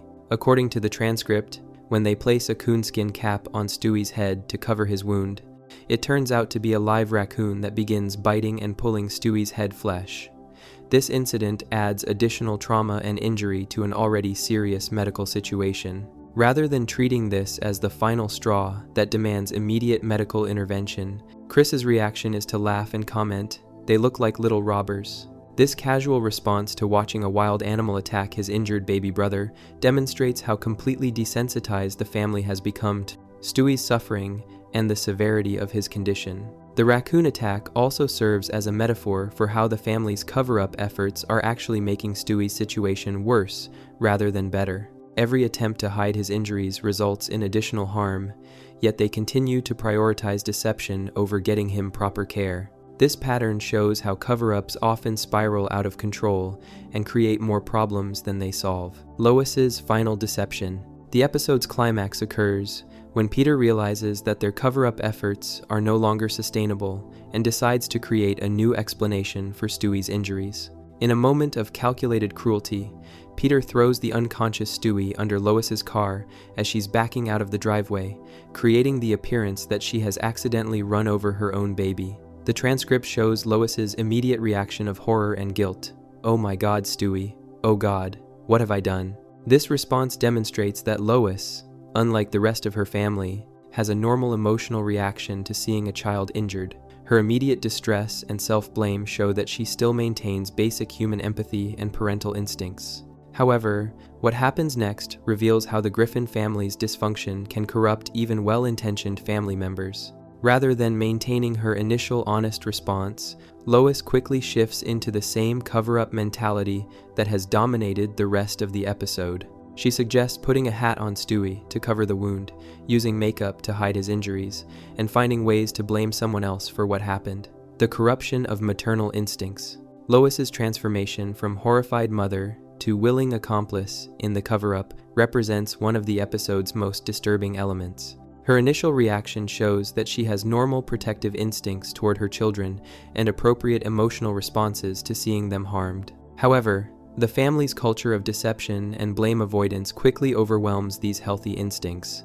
The speed with which Lois abandons her concern for Stewie's well-being in favor of protecting herself from consequences reveals how toxic family dynamics can spread from person to person. Even someone who initially responds appropriately to a child's injuries can be drawn into harmful patterns when surrounded by family members who prioritize self-preservation over child safety. This corruption of maternal instincts also highlights how abuse and neglect can become normalized within family systems. Lois's willingness to participate in covering up Stewie's injuries rather than ensuring he gets proper medical care shows how quickly people can abandon their moral principles when faced with social pressure and fear of consequences. The medical neglect continues. Throughout all of these events, the most disturbing element remains the family's continued refusal to seek appropriate medical care for Stewie's obviously serious injuries.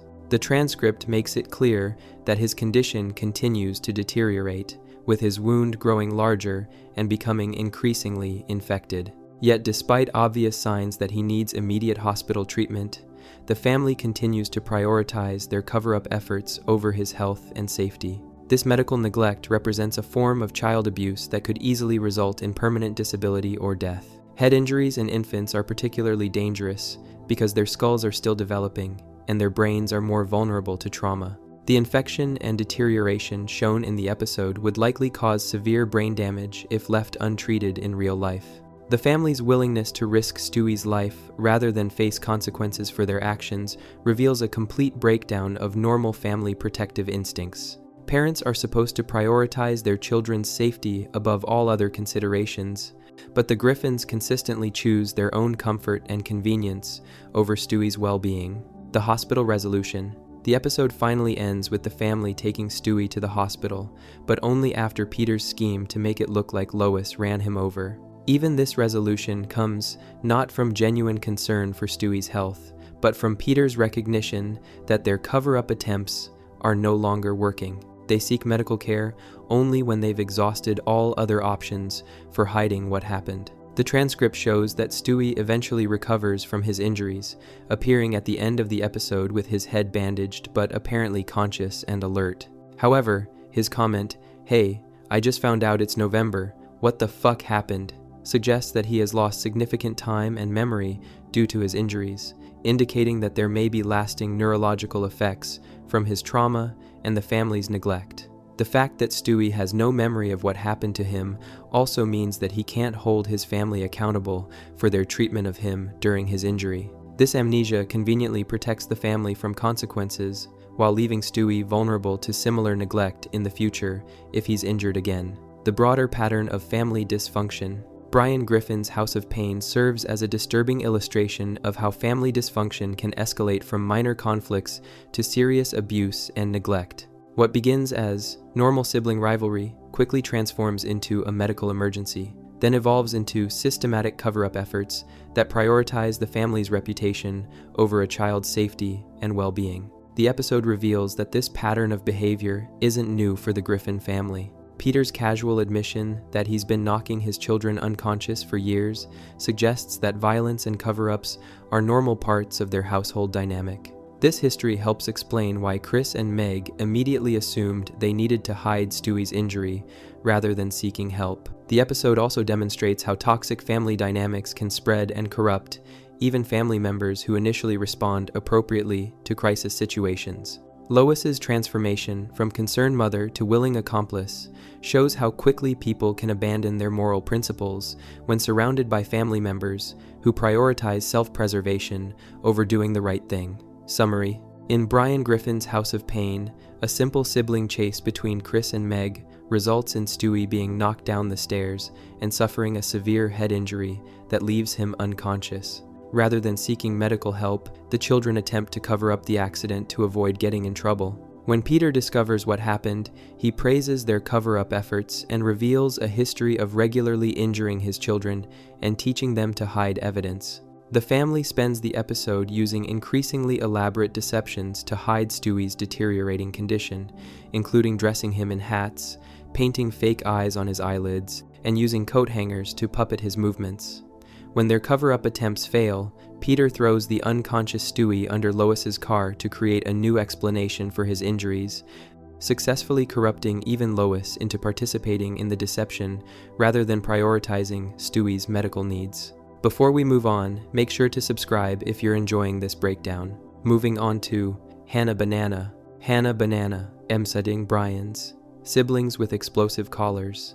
Stewie's Hannah Montana obsession. Hannah Banana reveals one of Stewie's most disturbing acts of coercion and violence, showing how his obsession with pop culture can lead to deadly threats against innocent victims. The episode begins with Stewie discovering that Hannah Montana is coming to perform at the Quahog Civic Center, triggering an immediate and intense desire to attend the concert. However, when Stewie tries to get tickets, he discovers that the show has already sold out, leaving him without any legitimate way to see his idol perform. This disappointment sets the stage for everything that follows, as Stewie's inability to accept that he can't have what he wants immediately drives him toward increasingly desperate and violent measures. Rather than accepting that some things aren't available or finding alternative ways to enjoy Hannah Montana's music, Stewie becomes fixated on attending this specific concert regardless of the cost to others.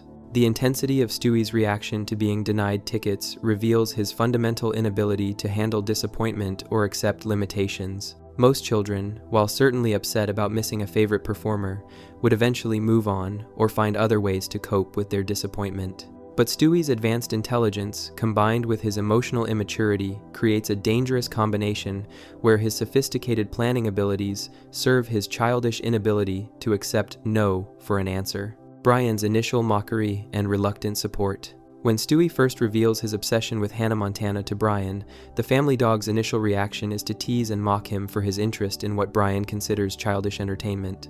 This mockery represents Brian's typical intellectual snobbery, where he looks down on popular culture and assumes that his own sophisticated tastes make him superior to those who enjoy mainstream entertainment. However, when Stewie finally opens up about the genuine depth of his feelings for Hannah Montana, Brian begins to understand that this isn't just a passing fancy or casual interest. Stewie's willingness to be vulnerable about his emotions touches something in Brian, leading him to reluctantly agree to help with getting concert access. This moment shows Brian's capacity for empathy when he recognizes genuine emotional need, even if he doesn't share or understand the specific interest. Brian's decision to help Stewie also demonstrates how their friendship operates. Despite frequent conflicts and philosophical differences, they ultimately support each other when it really matters. However, this support comes with the understanding that Brian is doing Stewie a favor, creating a dynamic where Stewie feels obligated to Brian's assistance rather than entitled to it. The escalation to violent threats. When Brian's initial attempts to help Stewie gain access to the Hannah Montana concert prove insufficient or too slow for Stewie's liking, the situation escalates dramatically. Rather than accepting Brian's limitations or waiting for alternative solutions, Stewie decides to use violent coercion to ensure Brian's complete cooperation. This decision reveals how quickly Stewie abandons gratitude and friendship when his desires aren't immediately fulfilled. According to the episode's events, Stewie tracks down all 8 of Brian's siblings, demonstrating the extensive research and planning that goes into his scheme. This isn't an impulsive threat made in a moment of anger. It's a calculated campaign of intimidation that requires significant time, effort, and resources to execute. The fact that Stewie puts this much work into threatening innocent animals shows the depth of his determination and the absence of moral restraints. The choice to target Brian's family members rather than Brian himself reveals Stewie's sophisticated understanding of psychological pressure. He recognizes that threatening people Brian cares about will be more effective than threatening Brian directly, since Brian might be willing to resist pressure on his own behalf, but wouldn't want to see his siblings harmed because of his decisions. The explosive collar demonstration. The most horrifying aspect of Stewie's coercion campaign is his use of explosive collars attached to Brian's siblings, with the clear threat that these devices will detonate if Brian doesn't comply with his demands. This represents an escalation from psychological intimidation to actual weapons of mass destruction, showing how far Stewie is willing to go to get what he wants. According to the episode, Stewie actually detonates one of these explosive collars, killing one of Brian's siblings as a demonstration of his seriousness. This murder serves no purpose other than to prove that Stewie's threats are real and that he's genuinely willing to kill innocent animals to achieve his goals. The casual nature of this execution reveals the complete absence of empathy or moral reasoning in Stewie's approach to problem solving. The fact that Stewie is willing to commit murder over concert tickets demonstrates how completely disconnected his actions are from any reasonable assessment of proportional response. Most people would consider missing a concert to be a minor disappointment, but Stewie treats it as a crisis worthy of deadly violence. This disconnect shows how his inability to regulate his emotions leads to catastrophically inappropriate responses to ordinary problems. Brian's impossible position. Brian finds himself in an absolutely impossible situation where any choice he makes will result in harm to someone he cares about. If he refuses to help Stewie get into the Hannah Montana concert, more of his siblings will die. But if he complies with Stewie's demands, he becomes an accomplice to terrorism and validates Stewie's belief that violence is an acceptable way to solve problems. This moral trap reveals how hostage situations create psychological trauma for victims even when they survive physically unharmed. Brian must live with the knowledge that his decisions directly determine whether innocent animals live or die, creating an enormous burden of responsibility for outcomes that should never have been his to control. This psychological pressure can cause lasting damage even after the immediate threat is resolved. The situation also demonstrates how terrorist tactics work by making compliance seem like the only rational choice, even when that compliance enables and encourages future violence. Brian's decision to cooperate with Stewie's demands may save his remaining siblings in the short term, but it also teaches Stewie that threatening innocent lives is an effective way to get what he wants. The concert infiltration. With Brian's coerced cooperation, Stewie and Brian manage to sneak into the Hannah Montana concert, where Brian helps facilitate Stewie's meeting with the performer herself. According to the episode, Brian tells Miley Cyrus that Stewie is her biggest fan and fabricates a story about Stewie having a brain tumor to generate sympathy and special access. This deception adds another layer of moral complexity to their scheme, as they're now manipulating a performer's kindness and concern for sick children to achieve their goals. The lie about Stewie having a life-threatening illness exploits Miley's natural desire to provide comfort to suffering fans, turning her compassion into a tool for Stewie's manipulation. The success of this deception also reinforces Stewie's belief that lying and manipulation are effective problem-solving strategies. Rather than learning that honest communication and patience might have achieved the same results, Stewie sees his violent coercion campaign as successful because it ultimately got him what he wanted. The aftermath and lack of consequences. Perhaps most disturbing of all is how the episode handles the aftermath of Stewie's terrorist campaign against Brian's family. There's no indication that Stewie faces any consequences for murdering an innocent animal or threatening to kill others. The explosive collars simply disappear from the narrative once Stewie has achieved his goal, with no discussion of removing them or ensuring the safety of Brian's remaining siblings. This lack of consequences reinforces the pattern seen throughout many Family Guy episodes, where Stewie's most violent and antisocial behaviors are treated as temporary inconveniences rather than serious crimes with lasting impact. The absence of any accountability measures suggests that Stewie doesn't learn anything meaningful from this experience about the inappropriateness of his methods. The episode's resolution also fails to address the trauma that Brian and his siblings have experienced as a result of Stewie's actions. Being threatened with death, watching a family member die, and living under the constant fear of explosive devices would cause severe psychological damage in real life, but these effects are simply ignored in favor of moving on to other plot elements. The pattern of escalating violence. Hannah Banana represents part of a broader pattern in Stewie's character, where his violent solutions to problems become increasingly sophisticated and deadly over time. Early in the series, his schemes were often cartoonish and unsuccessful, but episodes like this show him developing genuine terrorist capabilities that pose real threats to innocent lives. This escalation is particularly concerning because it shows Stewie learning from his experiences and becoming more effective at violence, rather than developing better emotional regulation or problem-solving skills. Each successful use of intimidation and force teaches him that these methods work, encouraging him to rely on them more heavily in future situations. The specific choice to use family members as leverage also represents a particularly sophisticated form of psychological manipulation that goes beyond simple physical threats. Stewie demonstrates an understanding of human emotional bonds and how to exploit them for maximum psychological impact, showing a level of strategic thinking about violence that makes him genuinely dangerous. The broader implications for child development. The episode raises disturbing questions about what happens when exceptional intelligence develops without corresponding emotional maturity or moral reasoning. Stewie's ability to plan and execute complex terrorist operations while remaining emotionally fixated on children's entertainment represents a dangerous combination that real-world child development experts would find deeply concerning. In normal child development, intellectual growth typically occurs alongside emotional and moral development, with children gradually learning to regulate their emotions and consider the impact of their actions on others.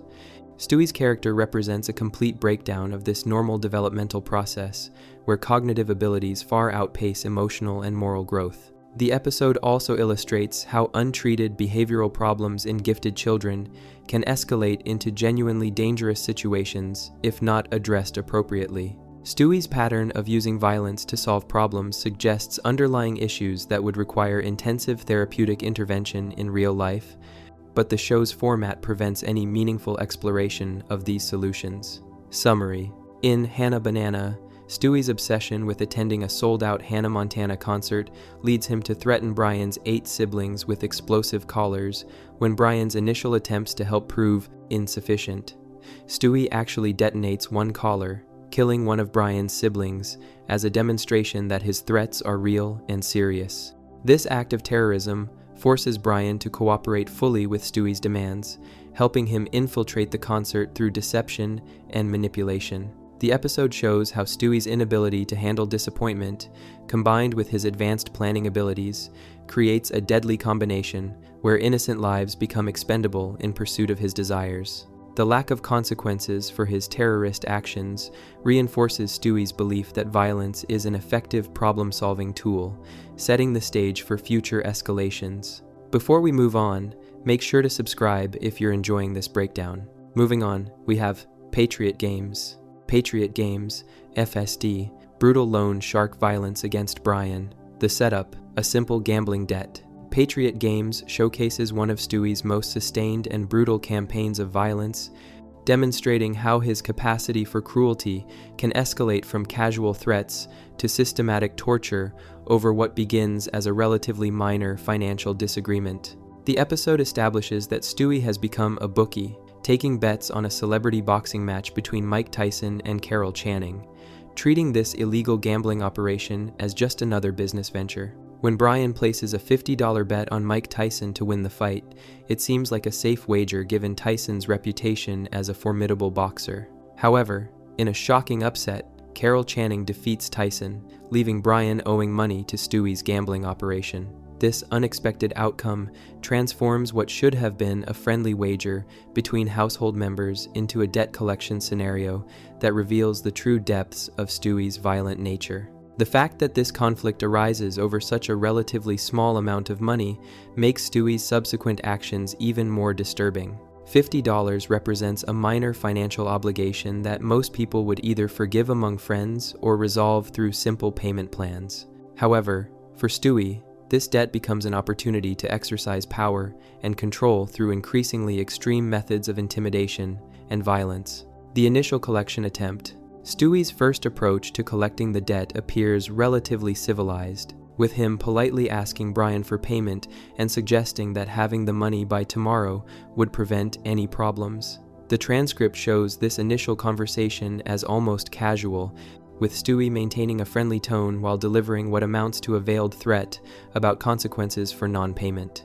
However, even this seemingly polite interaction contains ominous undertones that reveal Stewie's mindset. When Brian asks what happens if he doesn't pay within 24 hours, Stewie responds with calculated ambiguity. "I dunno. I'm not psychic, man. I'm just saying it would probably be better for everybody if you had the money tomorrow." This response shows Stewie deliberately creating psychological pressure through uncertainty and implied threats. The casual nature of this conversation also demonstrates how Stewie views violence and intimidation as normal business practices, rather than extreme measures to be avoided. He doesn't seem to consider that threatening a friend over money might damage their relationship, or that there might be alternative ways to resolve financial disagreements. Instead, he immediately establishes a framework where payment is mandatory and consequences for non-compliance are inevitable.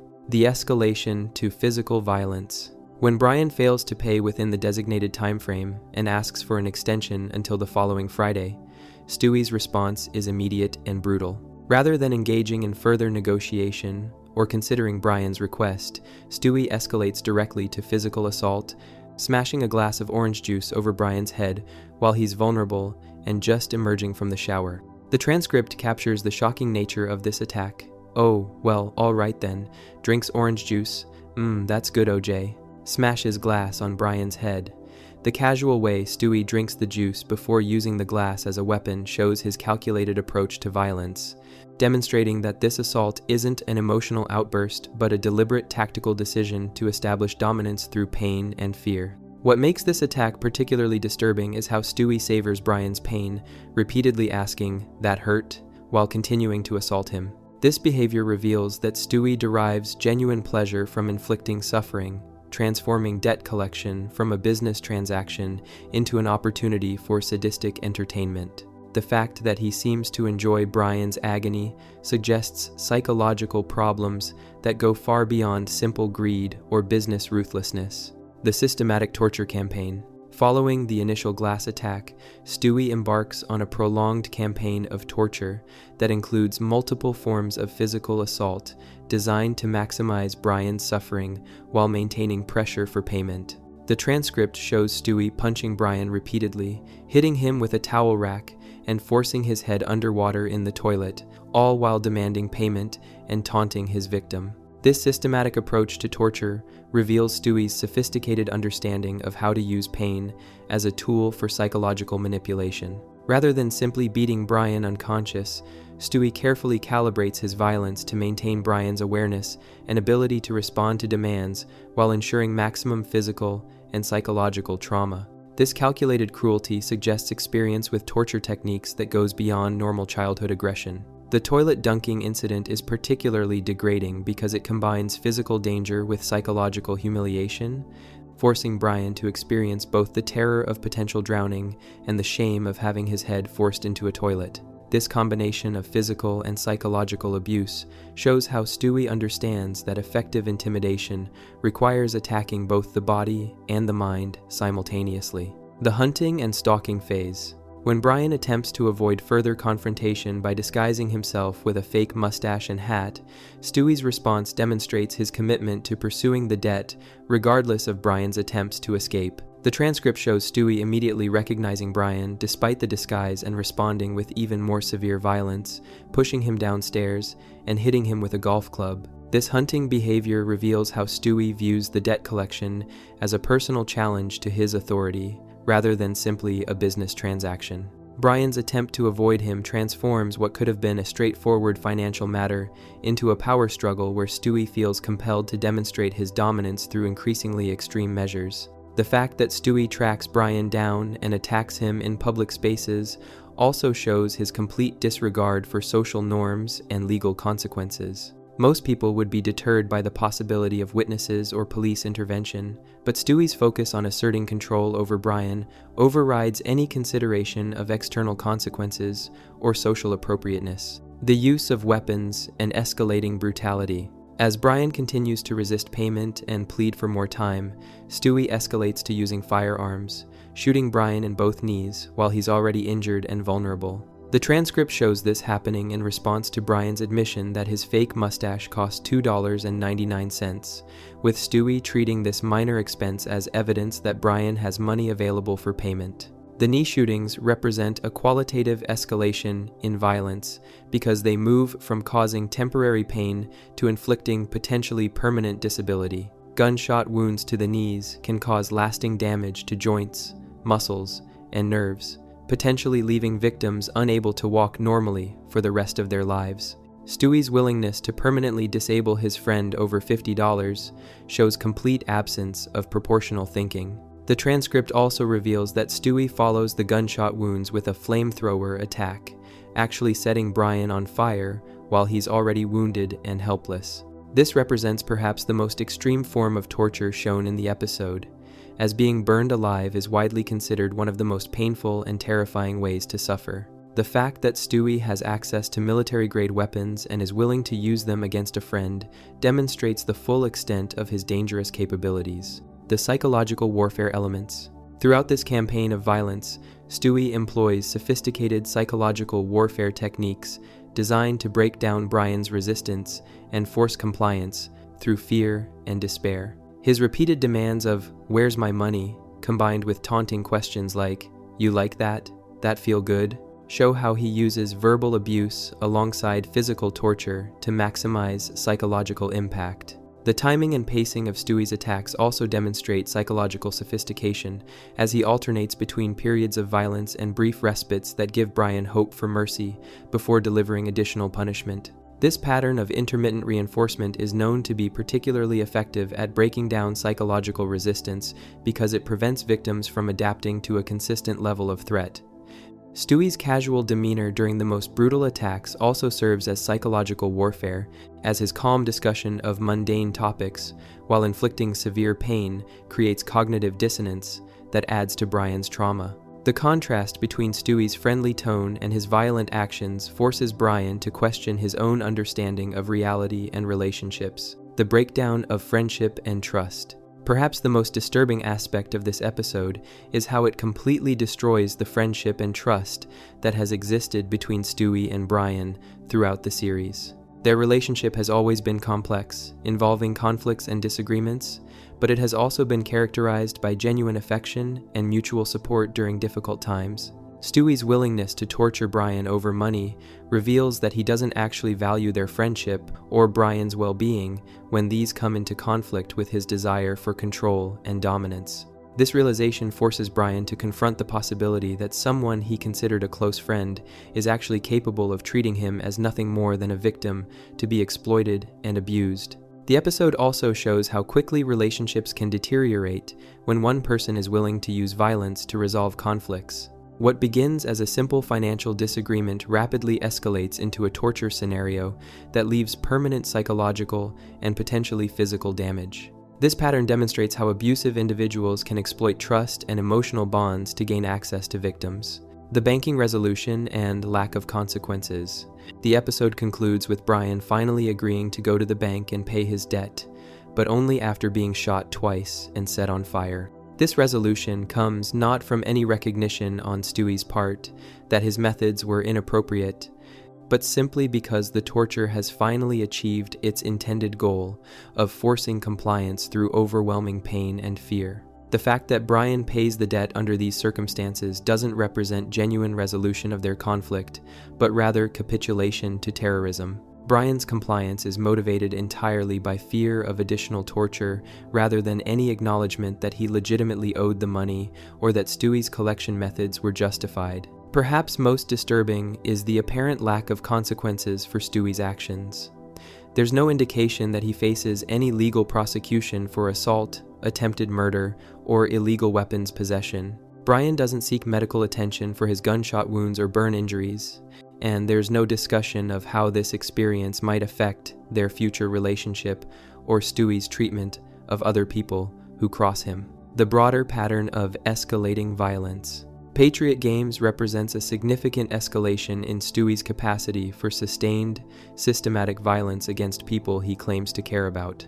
While previous episodes have shown him capable of occasional violent outbursts, this episode demonstrates his ability to plan and execute extended torture campaigns with military-grade weapons and sophisticated psychological techniques. This escalation is particularly concerning because it shows Stewie developing genuine expertise in torture and intimidation methods that could easily be applied to other victims in future situations. His systematic approach to breaking down Brian's resistance suggests study and practice with torture techniques that go far beyond normal childhood aggression or cartoon violence. The episode also reveals how Stewie's business ventures serve as cover for his violent impulses, allowing him to justify extreme behavior as necessary for legitimate financial purposes. This rationalization demonstrates his ability to create elaborate justifications for his most antisocial impulses while maintaining his self-image as a sophisticated businessman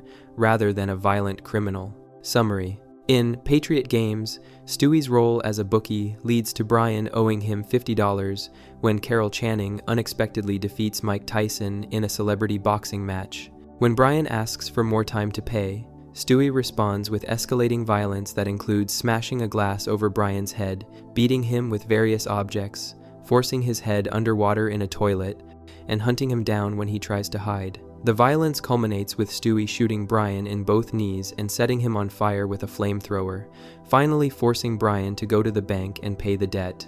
This sustained torture campaign over a minor financial obligation reveals Stewie's complete lack of proportional response and his willingness to permanently disable even his closest friends to assert dominance and control. Before we move on, make sure to subscribe if you're enjoying this breakdown. Moving on to the story on page 1. The story on page 1, Mind Control, Matricide, Attempt. The creation of the mind control device. The story on page 1 showcases one of Stewie's most technologically sophisticated attempts at matricide, demonstrating how his advanced engineering capabilities can be directed toward eliminating family members who interfere with his plans. The episode reveals that Stewie has constructed a mind control device, representing a significant advancement in his technological arsenal beyond the simple weapons and gadgets he's used in previous schemes.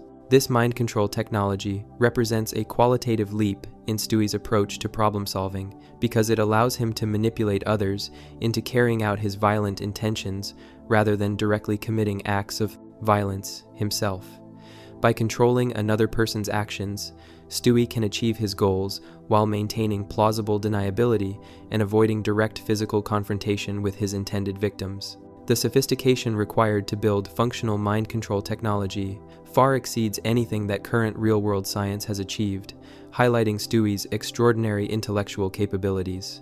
The fact that he can conceive, design, and construct such advanced technology as a 1-year-old demonstrates the dangerous combination of genius-level intelligence and complete absence of moral restraints that defines his character. The selection of Chris as a weapon. Rather than using his mind control device on Lois directly, Stewie makes the calculated decision to control Chris and use his older brother as an unwitting weapon in his matricidal scheme.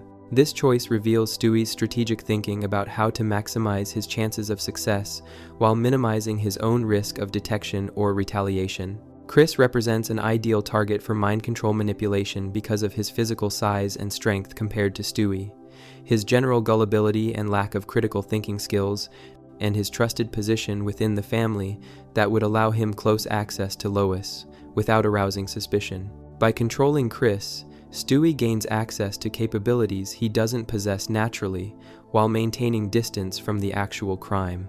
The decision to use a family member as an unwitting accomplice also demonstrates Stewie's complete lack of concern for how his actions might affect Chris psychologically. If the scheme succeeded, Chris would be forced to live with the knowledge that he had killed his own mother, even though he had no conscious control over his actions.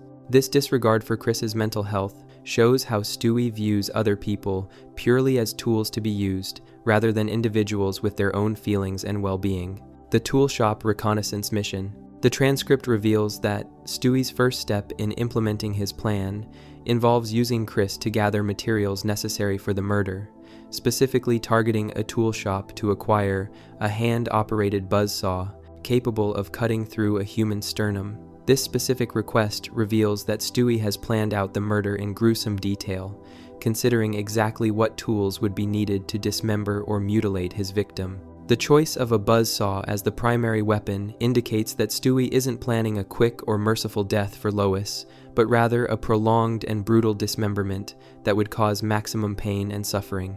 The specification that the saw must be capable of cutting through human bone shows his understanding of human anatomy and his determination to ensure the weapon will be effective for his intended purpose. Stewie's remote control of Chris during this reconnaissance mission demonstrates the sophisticated nature of his mind control technology. He's able to monitor Chris's interactions, provide real-time instructions, and even engage in conversation through Chris's voice. This level of control suggests that the device doesn't simply influence behavior, but actually overrides the victim's consciousness entirely. The cover story and deception attempts. When the shopkeeper questions Chris about why he needs such a dangerous tool, Stewie attempts to provide a cover story claiming it's for a school project and that Chris is some sort of student sent here from, oh blast, what the devil do they study? Latin class.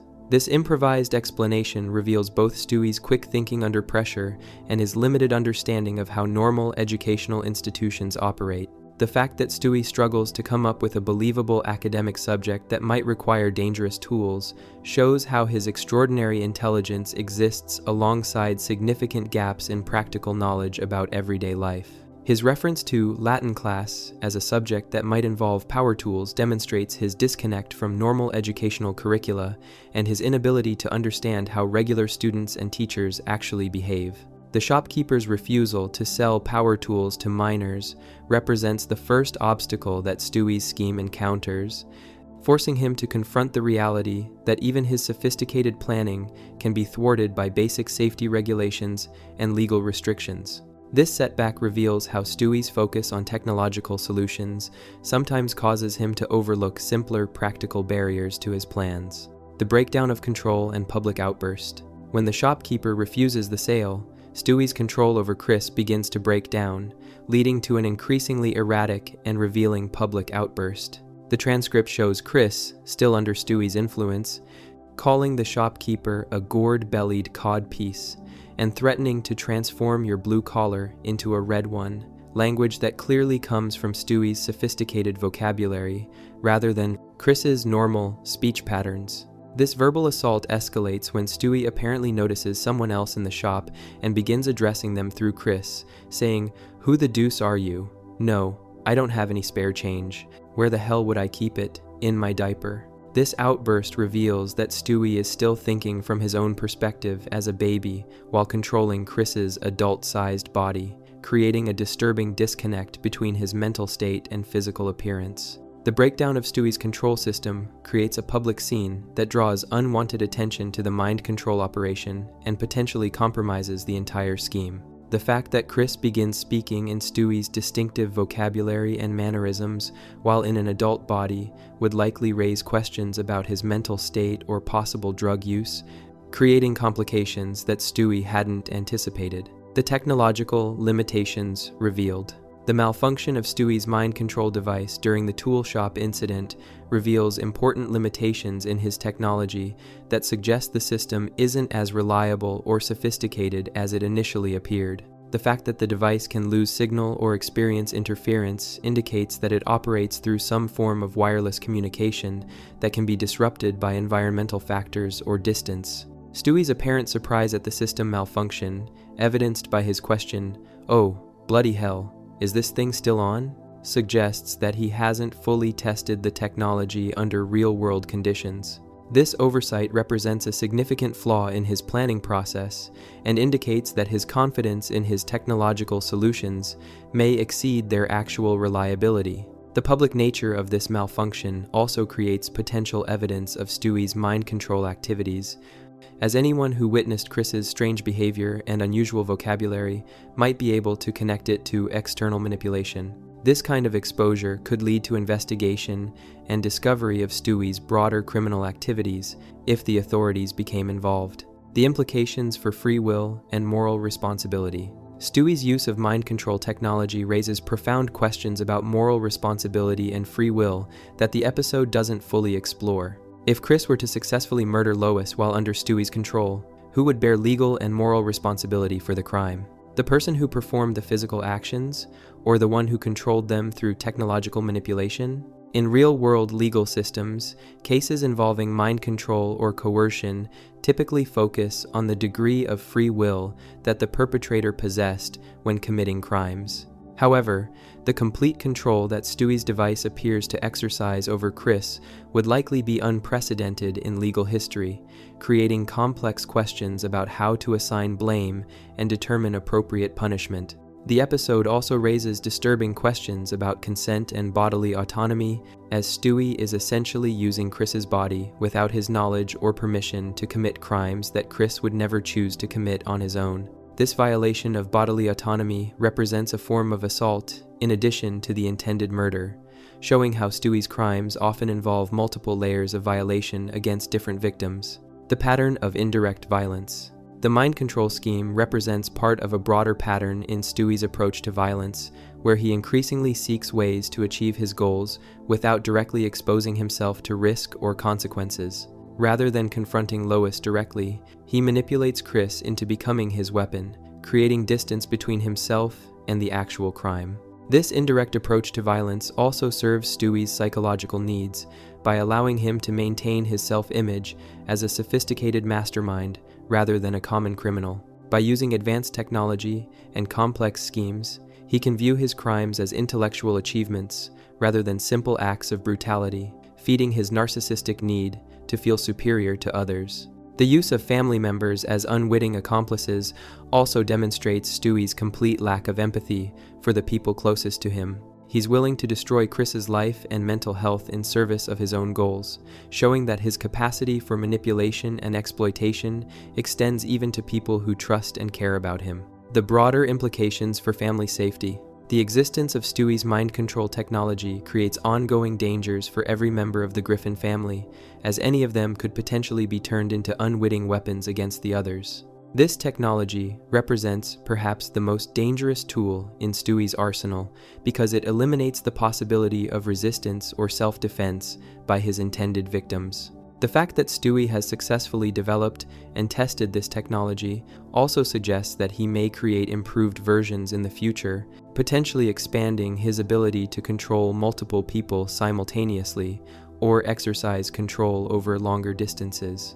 This technological advancement represents an escalating threat that could eventually extend beyond the Griffin family to affect the broader community. The episode's failure to address the ultimate fate of the mind control device leaves open the possibility that Stewie retains this capability for future use. Without proper containment or destruction of the technology, every interaction between family members becomes potentially suspect, as any unusual behavior could indicate mind control manipulation. Summary. In The Story on page 1, Stewie constructs a sophisticated mind control device and uses it to manipulate Chris into serving as an unwitting weapon in a matricidal scheme against Lois. The plan involves controlling Chris to acquire dangerous tools, specifically a buzzsaw capable of cutting through human bone, for use in a brutal murder. When Chris visits a tool shop under Stewie's control and requests the weapon for a supposed school project, the shopkeeper's refusal to sell power tools to minors creates the first obstacle. The mind control system then malfunctions during the interaction, causing Chris to speak in Stewie's distinctive vocabulary and make threatening statements that draw unwanted attention.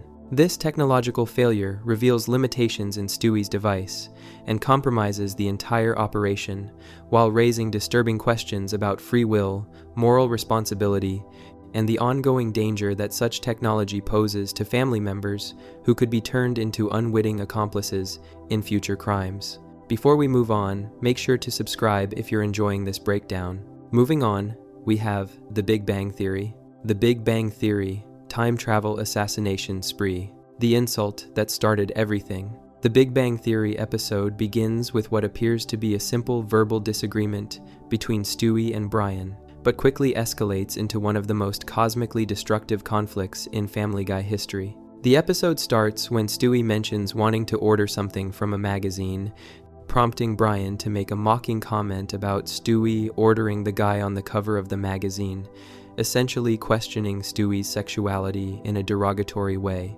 When Stewie attempts to respond with his own insult, he delivers what the episode describes as a terrible return insult that fails completely to achieve its intended effect. Instead of hurting Brian's feelings or establishing Stewie's verbal superiority, this failed comeback only provides ammunition for both Brian and Chris to mock Stewie even further, compounding his initial humiliation with additional ridicule from multiple family members.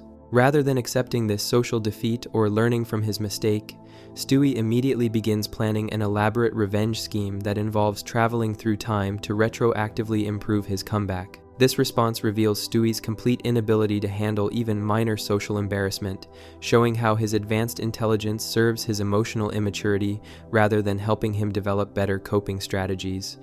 The first time travel intervention. Stewie's initial solution to his humiliation involves using his time machine to go back and deliver a better insult to Brian, essentially cheating at social interaction by giving himself advanced knowledge of what Brian will say. According to the episode, this first intervention succeeds in allowing Stewie to top his insult, presumably delivering a devastating comeback that leaves Brian speechless and establishes Stewie's verbal dominance. However, rather than being satisfied with this victory, Stewie immediately begins planning additional time travel interventions to further humiliate Brian. This escalation reveals that Stewie's motivation isn't simply to win the original argument, but to systematically destroy Brian's confidence and social standing through repeated temporal manipulation. The success of his first time travel intervention also demonstrates to Stewie that he can use his advanced technology to retroactively win any conflict or correct any mistake, creating a dangerous precedent where he no longer needs to accept consequences for his actions or learn from his failures. The sabotage of Brian's performance. For his second temporal intervention, Stewie travels back to an earlier episode titled The Courtship of Stewie's Father, specifically targeting a moment when Brian was supposed to perform peanut butter jelly time for Peter while wearing a banana costume. By stealing Brian's banana suit and performing the song himself, Stewie not only prevents Brian from having this positive moment with Peter, but also takes credit for Brian's planned gesture. This sabotage represents a particularly cruel form of revenge because it doesn't just prevent Brian from succeeding, it allows Stewie to steal Brian's success and claim it as his own. The fact that Stewie's performance cheers up Peter means that Brian loses both the opportunity to make Peter happy and the recognition for having that positive impact on the family. The choice to target this specific moment also reveals Stewie's sophisticated understanding of what matters to Brian emotionally. Rather than simply causing physical harm or public embarrassment, Stewie attacks Brian's relationships and his ability to contribute positively to family dynamics, showing a calculated cruelty that goes beyond simple revenge. The escalation to romantic sabotage. Emboldened by his previous successes, Stewie plans an even more devastating intervention by targeting Brian's romantic life, specifically his former date with a Victoria's Secret model. This escalation shows how Stewie's revenge campaign is growing more personal and destructive, moving from verbal comebacks to professional humiliation to romantic sabotage. When Brian discovers Stewie's plan to interfere with his romantic relationships, he recognizes that the situation has moved beyond acceptable boundaries and decides to actively stop Stewie's temporal manipulations. This represents one of the few times that Brian takes decisive action to prevent Stewie from carrying out a harmful scheme, showing that even he has limits on what he'll tolerate. The fact that Stewie would target Brian's romantic life reveals his understanding that attacking someone's personal relationships can cause lasting psychological damage that extends far beyond the immediate incident.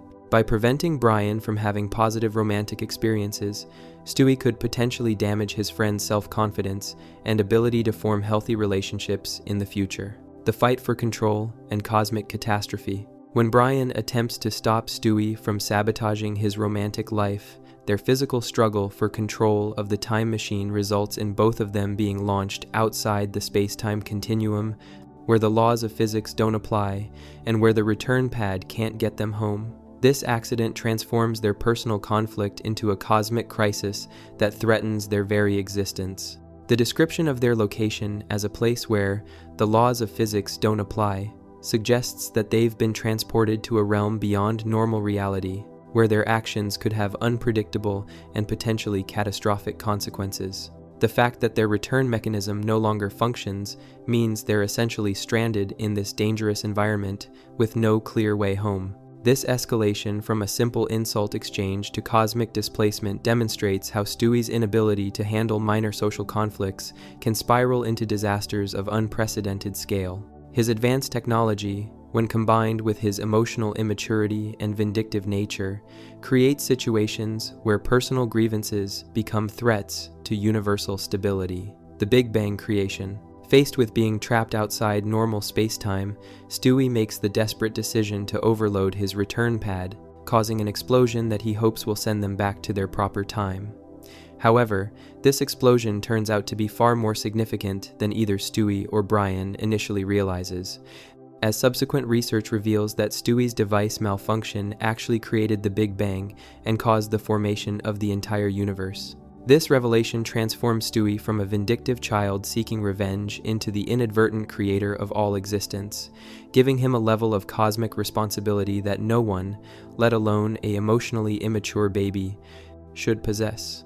The fact that the universe was created as a side effect of Stewie's petty revenge scheme highlights the absurd and terrifying scale of power that his advanced technology grants him. The discovery that he created the universe also provides Stewie with a new source of narcissistic pride, as he can now claim to be literally the most important being in existence. This cosmic validation of his superiority complex could potentially make his future behavior even more dangerous, as he now has ultimate justification for believing himself above normal moral and social constraints. Bertram's time travel retaliation. The episode's conflict escalates dramatically when Bertram, Stewie's half-brother and longtime rival, witnesses Stewie purchasing plutonium from a terrorist operative and decides to use this information to launch his own time travel attack. Bertram's plan involves preventing Stewie from ever being born, which would create a paradox that prevents the Big Bang and potentially erases all of existence.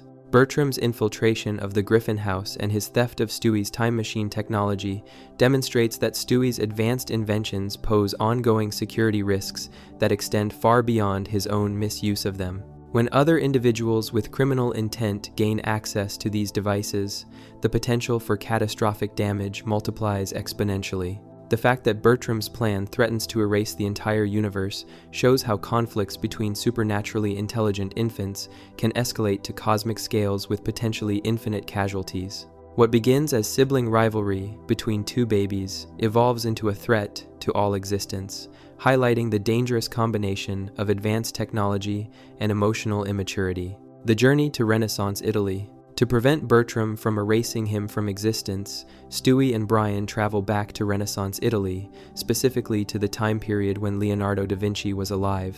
The episode reveals that da Vinci is actually Stewie's ancestor, explaining the source of his extraordinary intellectual capabilities and technological genius. This historical setting transforms their conflict from a modern science fiction scenario into a period adventure, but the violence and stakes remain just as high. The fact that Stewie and Bertram are willing to fight their battle in the past, potentially disrupting major historical events and figures, shows their complete disregard for the broader consequences of their actions. The involvement of Leonardo da Vinci also adds cultural and historical significance to their conflict, as any damage to this legendary figure could have profound effects on human artistic and scientific development. Stewie and Bertram's willingness to risk da Vinci's life for their personal vendetta demonstrates their complete lack of concern for human achievement and cultural heritage. The aerial combat sequence. The conflict between Stewie and Bertram escalates into aerial combat using Leonardo da Vinci's early flight inventions, creating a unique combination of Renaissance technology and futuristic warfare. This battle sequence represents one of the most visually spectacular and technologically complex fights in Family Guy history, demonstrating both characters' advanced combat capabilities. According to the episode description, Stewie manages to deflect a missile during this aerial battle, ultimately destroying Bertram's glider and forcing him to crash. This combat sequence shows that both infants possess not only advanced intelligence and technology, but also sophisticated military training and combat reflexes that allow them to engage in complex tactical warfare. The use of historical flying machines as weapons of war also represents a corruption of Leonardo da Vinci's peaceful inventions, turning tools of human advancement into instruments of destruction. This transformation reflects how Stewie and Bertram's conflict corrupts everything it touches,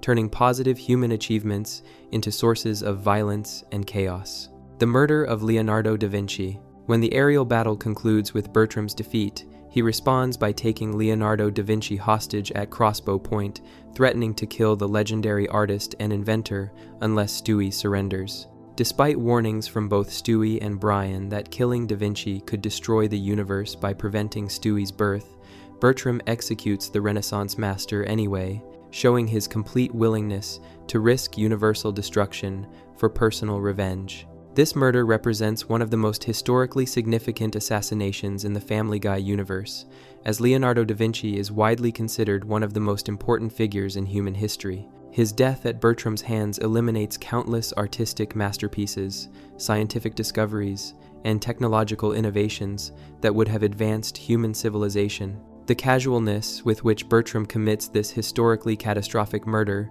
reveals the complete absence of moral reasoning that characterizes his approach to conflict resolution. Like Stewie, he views other people, even legendary historical figures, as expendable obstacles to achieving his personal goals, rather than as valuable individuals with their own rights and contributions. Stewie's retaliatory execution. Following Leonardo da Vinci's murder, Stewie responds with immediate and brutal violence, fighting Bertram for control of the crossbow and ultimately shooting his half-brother in the chest and the head, ensuring his death through multiple fatal wounds. This execution represents the culmination of their sibling rivalry, with Stewie finally eliminating his longtime rival through direct violence. The description of Bertram being shot in both the chest and head suggests that Stewie wanted to ensure his half-brother's death beyond any possibility of survival, demonstrating a level of thorough brutality that goes beyond simple self-defense or revenge.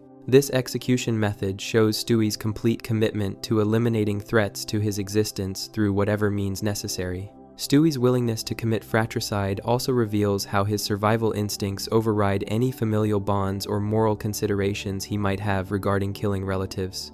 Despite sharing genetic material and having a long history with Bertram, Stewie shows no hesitation or remorse about ending his half-brother's life when it serves his interests. The temporal paradox resolution. After killing Bertram, Stewie faces the problem that Leonardo da Vinci's death should have prevented his own birth and potentially destroyed the universe. However, when the universe continues to exist, Stewie realizes that there must be a slim chance of himself being born even without da Vinci in his family tree. Stewie's solution to this temporal paradox involves becoming his own ancestor by injecting his DNA into Leonardo's girlfriend, essentially ensuring his own genetic lineage through direct intervention.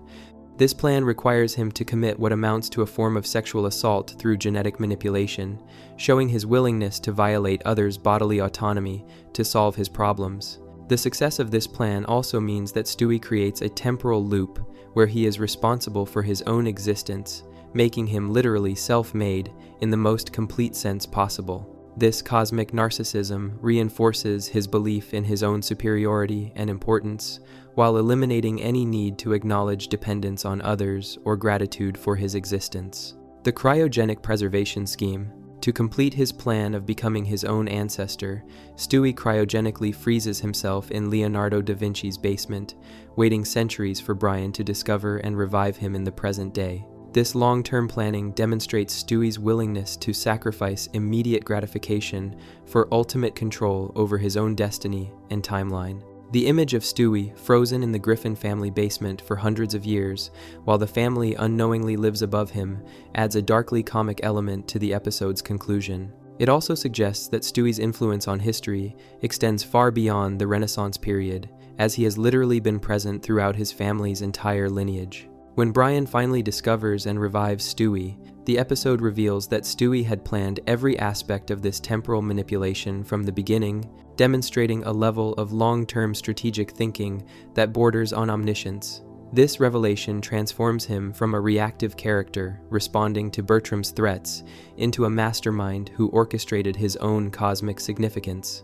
Summary: in The Big Bang Theory, Stewie's failed attempt to deliver a witty comeback to Brian escalates into a cosmic conflict involving time travel, historical assassination, and universal creation. After using time travel to retroactively improve his insults and sabotage Brian's performances, Stewie accidentally creates the Big Bang when their fight over the time machine launches them outside space-time. When Bertram attempts to prevent Stewie's birth to undo the universe's creation, the conflict moves to Renaissance Italy, where Bertram murders Leonardo da Vinci before being killed by Stewie with crossbow shots to the chest and head. To resolve the temporal paradox and ensure his own existence, Stewie injects his DNA into Da Vinci's girlfriend and cryogenically freezes himself for centuries, becoming his own ancestor and orchestrating his cosmic importance through murder, genetic manipulation, and temporal paradox resolution. Before we move on, make sure to subscribe if you're enjoying this breakdown. Moving on to Brian and Stewie. Brian and Stewie. Psychological manipulation and suicide discussion. The bank vault entrapment. Brian and Stewie represents one of Family Guy's most psychologically complex episodes, stripping away the show's typical format to focus entirely on the relationship between two characters trapped in an increasingly intimate and uncomfortable situation. The episode begins when Stewie and Brian find themselves accidentally locked in a bank vault, creating a claustrophobic environment that forces them into closer contact than either character typically experiences or desires. The vault setting serves as more than just a plot device. It creates a pressure cooker environment where normal social boundaries and defense mechanisms gradually break down over time. Unlike their usual interactions, which can be interrupted by other family members or external distractions, the vault forces Stewie and Brian to confront each other and themselves, without any possibility of escape or deflection. The accidental nature of their entrapment also means that neither character has time to prepare emotionally or psychologically for the intense experience that follows. They're forced to deal with immediate practical problems like hygiene and basic survival needs, which creates vulnerability and dependency that neither character is comfortable experiencing or acknowledging. The diaper crisis and degradation. One of the episode's most disturbing elements occurs early in their confinement when Stewie defecates in his diaper out of fear when the vault door closes. This incident transforms what could have been a simple waiting situation into a hygiene crisis that forces both characters to confront uncomfortable realities about dependency, bodily functions, and the limits of their friendship. The transcript reveals Stewie's demand that Brian change his diaper, despite the obvious practical problems with this request. When Brian points out that they don't have replacement diapers available, Stewie escalates his demands to include eating the contents of his soiled diaper, licking it clean, and performing oral contact with his body. These demands represent a form of psychological manipulation, where Stewie uses his apparent helplessness to force Brian into increasingly degrading situations. What makes this scenario particularly disturbing is how Stewie frames these demands as necessary practical solutions rather than acknowledging the humiliating and potentially harmful nature of what he's asking Brian to do. His casual tone while describing these activities shows his complete disconnection from normal social boundaries and his willingness to exploit Brian's trapped situation for his own comfort and psychological gratification. Brian's submission and psychological breaking point. The transcript indicates that Brian actually complies with at least some of Stewie's degrading demands, including what appears to be oral contact with Stewie's body. Brian's willingness to perform these acts reveals how quickly normal psychological defenses can break down under extreme circumstances, and how dependency relationships can become exploitative when one person holds all the power. Stewie's commentary during these acts, including his instruction to "tell me when you're about to begin because I don't want to be surprised," and his subsequent gratitude shows his complete awareness of the psychological impact these demands have on Brian. Rather than simply solving a practical problem, Stewie appears to derive genuine satisfaction from forcing Brian into subservient and humiliating positions. The fact that Brian goes through with these demands despite their obvious degrading nature suggests that the vault environment has already begun to break down his normal psychological resistance and self-respect. This rapid psychological deterioration demonstrates how quickly extreme circumstances can force people to abandon their usual moral and social boundaries. The discovery of Brian's suicide weapon. The episode's darkest revelation occurs when Stewie discovers that Brian keeps a gun in his safety deposit box, specifically for the purpose of committing suicide. This discovery transforms the episode from an uncomfortable comedy about being trapped together into a serious exploration of depression, suicidal ideation, and the psychological factors that drive people to consider ending their own lives. When Stewie presses Brian about why he owns the gun, Brian's eventual admission that he keeps it in case I ever want to commit suicide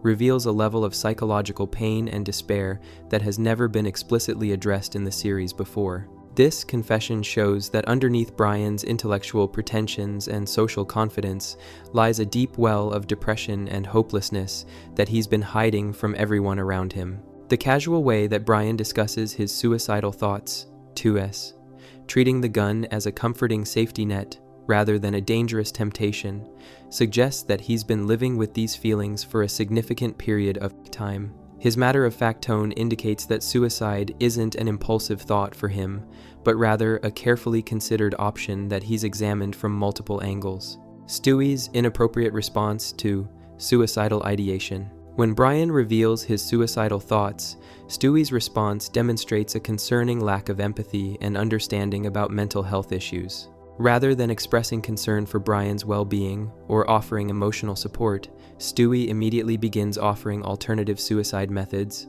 suggesting that pills or hanging might be better options than shooting himself. The transcript shows Stewie making jokes about suicide methods, including a comment about how hanging might grow an inch or two while you're hanging there, and reference to Ileana Douglas' eyes as a result of the hanging process. This response reveals Stewie's complete inability to recognize the seriousness of suicidal ideation and his tendency to treat even life-threatening mental health issues as intellectual puzzles or sources of dark humor. Stewie's failure to provide appropriate emotional support during Brian's moment of vulnerability also demonstrates how his advanced intelligence doesn't extend to emotional intelligence or basic human compassion. His technical approach to discussing suicide methods shows that he views Brian's pain as an interesting problem to solve, rather than a crisis requiring empathy and care. The manipulation through false intimacy. As the episode progresses, Stewie appears to recognize that Brian's emotional vulnerability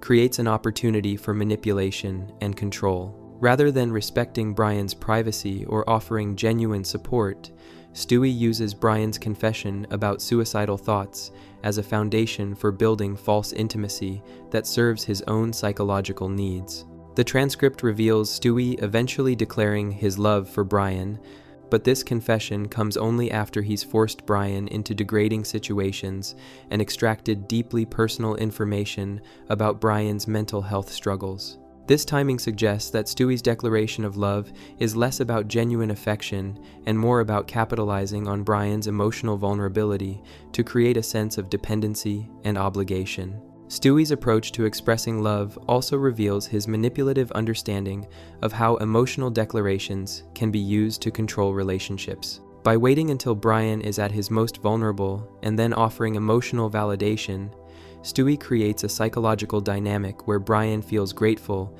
and indebted to someone who has actually been exploiting his weaknesses. Brian's reciprocal declaration and emotional confusion. When Stewie declares his love, Brian reciprocates by saying, "I love you too, Stewie." But the context makes it unclear whether this response represents genuine emotion or psychological manipulation resulting from their extreme circumstances. The vault environment has created such an artificial and intense situation that normal emotional responses may be compromised or distorted. Brian's willingness to return Stewie's declaration of love could represent Stockholm Syndrome-like attachment to someone who has been controlling and manipulating him throughout their confinement.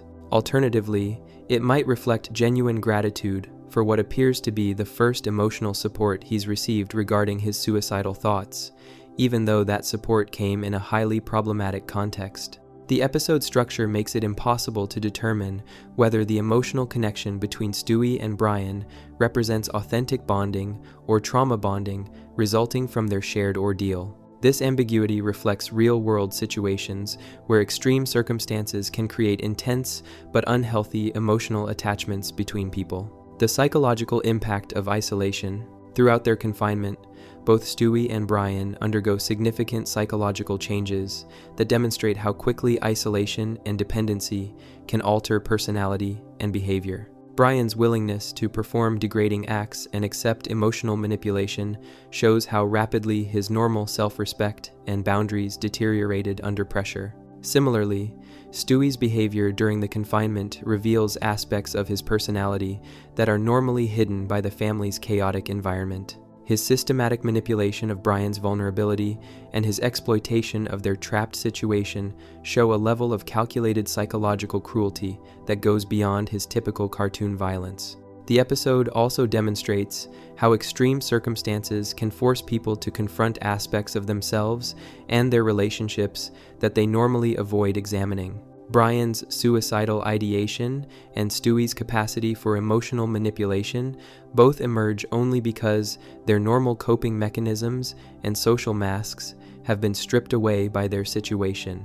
The false resolution and ongoing implications. The episode concludes with both characters expressing love and mutual appreciation, but this apparent resolution masks the serious psychological damage that has occurred during their confinement. Stewie's exploitation of Brian's vulnerability and Brian's submission to degrading treatment represent forms of abuse that can't be undone by emotional declarations or expressions of friendship. The fact that both characters seem to treat their ordeal as a bonding experience rather than recognizing the manipulative and harmful dynamics that occurred suggests that neither has gained genuine insight into their relationship or their own psychological patterns. This lack of awareness means that similar exploitation could easily occur again in future stressful situations. The episode's treatment of Brian's suicidal ideation is particularly problematic because it presents these serious mental health concerns as background elements in a relationship drama rather than addressing them as urgent issues, requiring professional intervention and ongoing support. The broader pattern of toxic relationships. Brian and Stewie serves as a concentrated example of the toxic relationship dynamics that characterize much of the Griffin family's interactions. The episode shows how quickly caring relationships can become exploitative when one person recognizes and takes advantage of another's vulnerabilities and dependencies. Stewie's behavior during this episode represents an escalation of his typical pattern of using superior knowledge and resources to control and manipulate others. However, the vault setting allows him to exercise this control more completely and systematically than usual, revealing the full extent of his capacity for psychological manipulation. The episode also demonstrates how trauma and extreme circumstances can create the illusion of deep emotional connection while actually reinforcing harmful relationship patterns. The intensity of shared suffering can mask ongoing exploitation and prevent victims from recognizing when they're being manipulated or abused. Summary. In Brian and Stewie, the two characters become trapped in a bank vault, creating an intense psychological pressure cooker that forces them into uncomfortable intimacy and dependency. Stewie exploits their situation by forcing Brian to perform degrading acts related to cleaning his soiled diaper, using Brian's trapped circumstances to break down his psychological defenses and self-respect. When Stewie discovers that Brian keeps a gun for potential suicide, he responds inappropriately with jokes about alternative suicide methods rather than offering genuine emotional support. Throughout their ordeal, Stewie systematically manipulates Brian's vulnerability and eventually declares his love only after establishing psychological control, while Brian's reciprocal declaration appears to result from trauma bonding rather than authentic affection. The episode presents serious issues like suicidal ideation and psychological manipulation as elements of relationship bonding, failing to address the genuine mental health concerns and abusive dynamics that emerge during their confinement. Before we move on, make sure to subscribe if you're enjoying this breakdown. Moving on, we have Death Has a Shadow. Death Has a Shadow, early matricidal, attempts with advanced weapons. The introduction of Stewie's violent nature. Death Has a Shadow, the very first Family Guy episode, establishes Stewie Griffin as a character capable of shocking violence and sophisticated criminal planning from his earliest appearance. The episode introduces viewers to what would become one of television's most disturbing baby characters, showing that Stewie's capacity for evil and his obsession with killing his mother were present from the very beginning of the series. The transcript reveals Stewie working on what he calls a mind control device while sitting at the family dinner table, treating the construction of advanced weaponry as casually as other children might play with building blocks. When Lois tells him no toys at the table, Stewie's response reveals both his sophisticated vocabulary and his murderous intentions. "Damn you, vile woman. You've impeded my work since the day I escaped your wretched womb."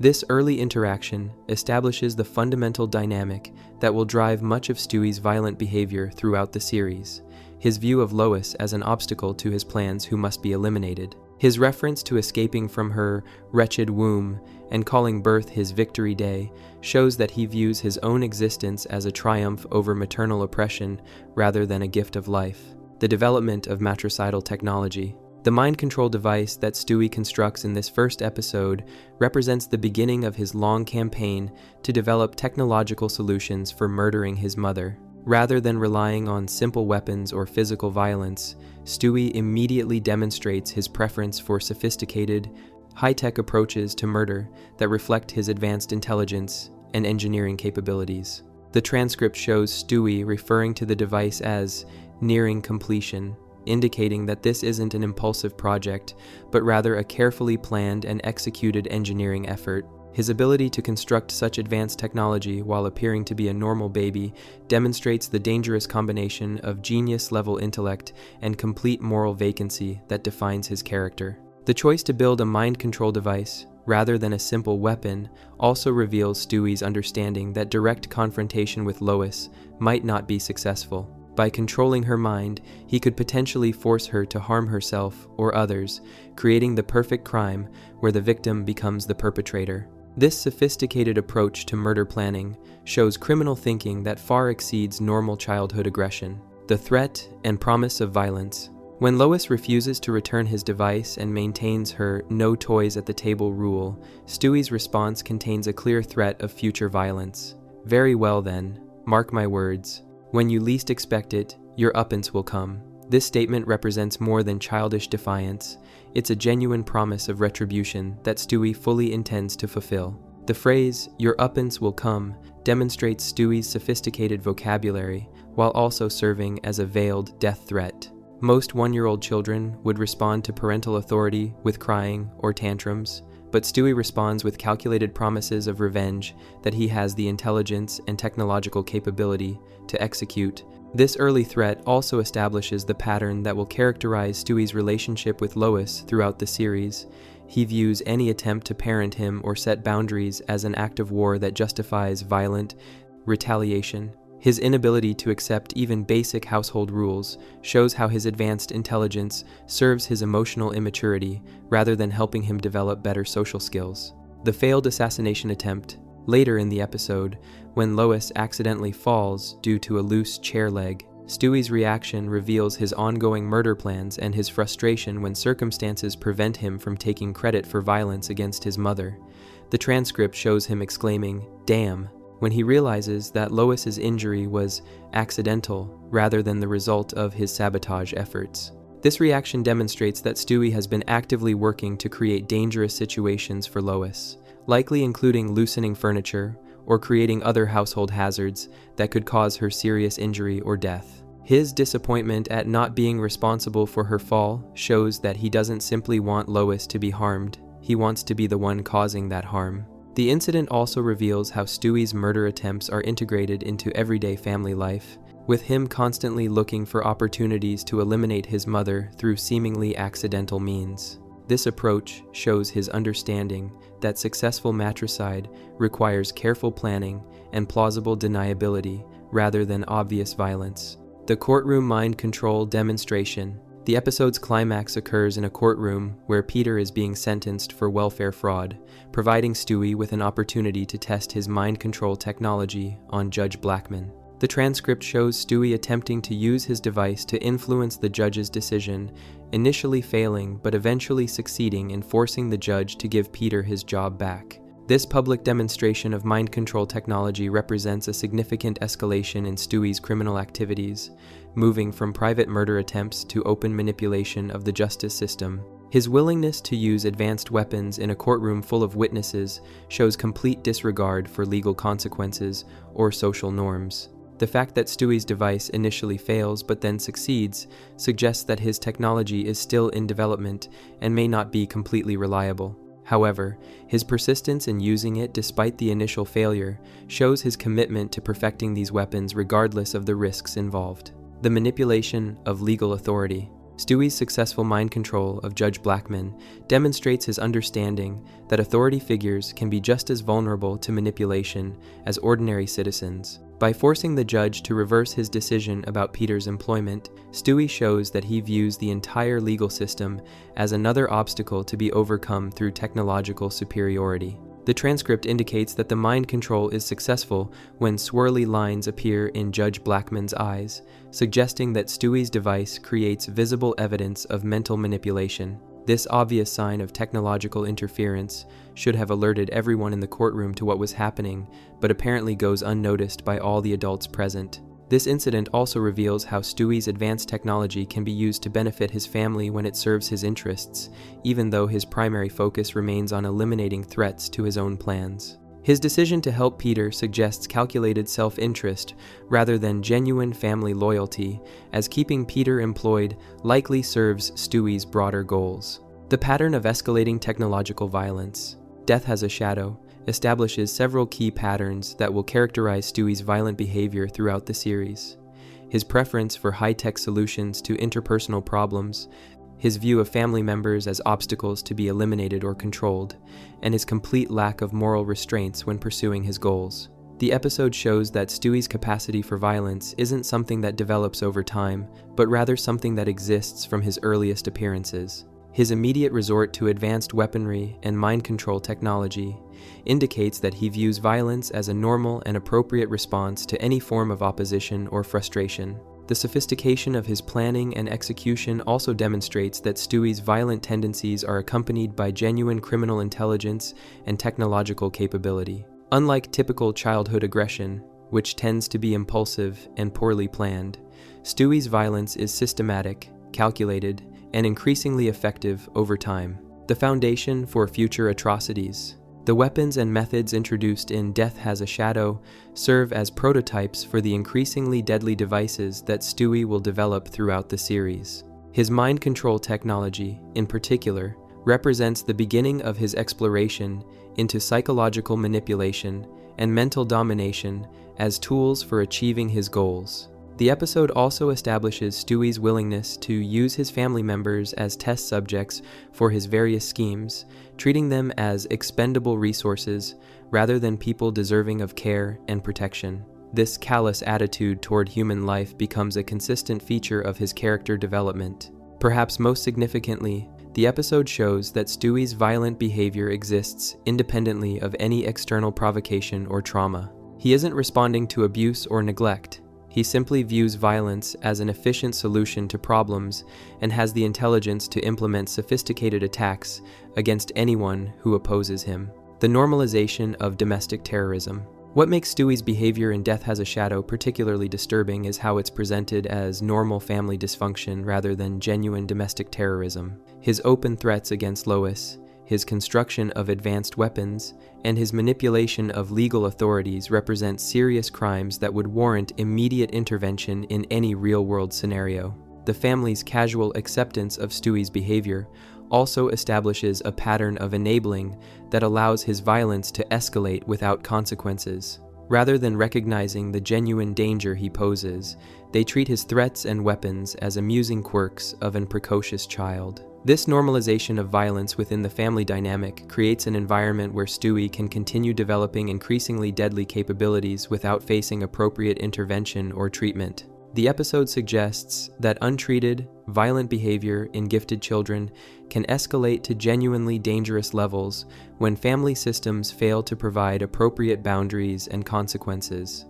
Summary: in Death Has a Shadow, the very first Family Guy episode, Stewie establishes his pattern of matricidal violence by constructing a sophisticated mind control device at the family dinner table while openly threatening Lois with future retribution. When she confiscates his weapon, he promises that "your uppance will come," representing a genuine death threat disguised as childish defiance. His disappointment when Lois accidentally falls due to a loose chair leg reveals his ongoing efforts to create dangerous situations for his mother through household sabotage.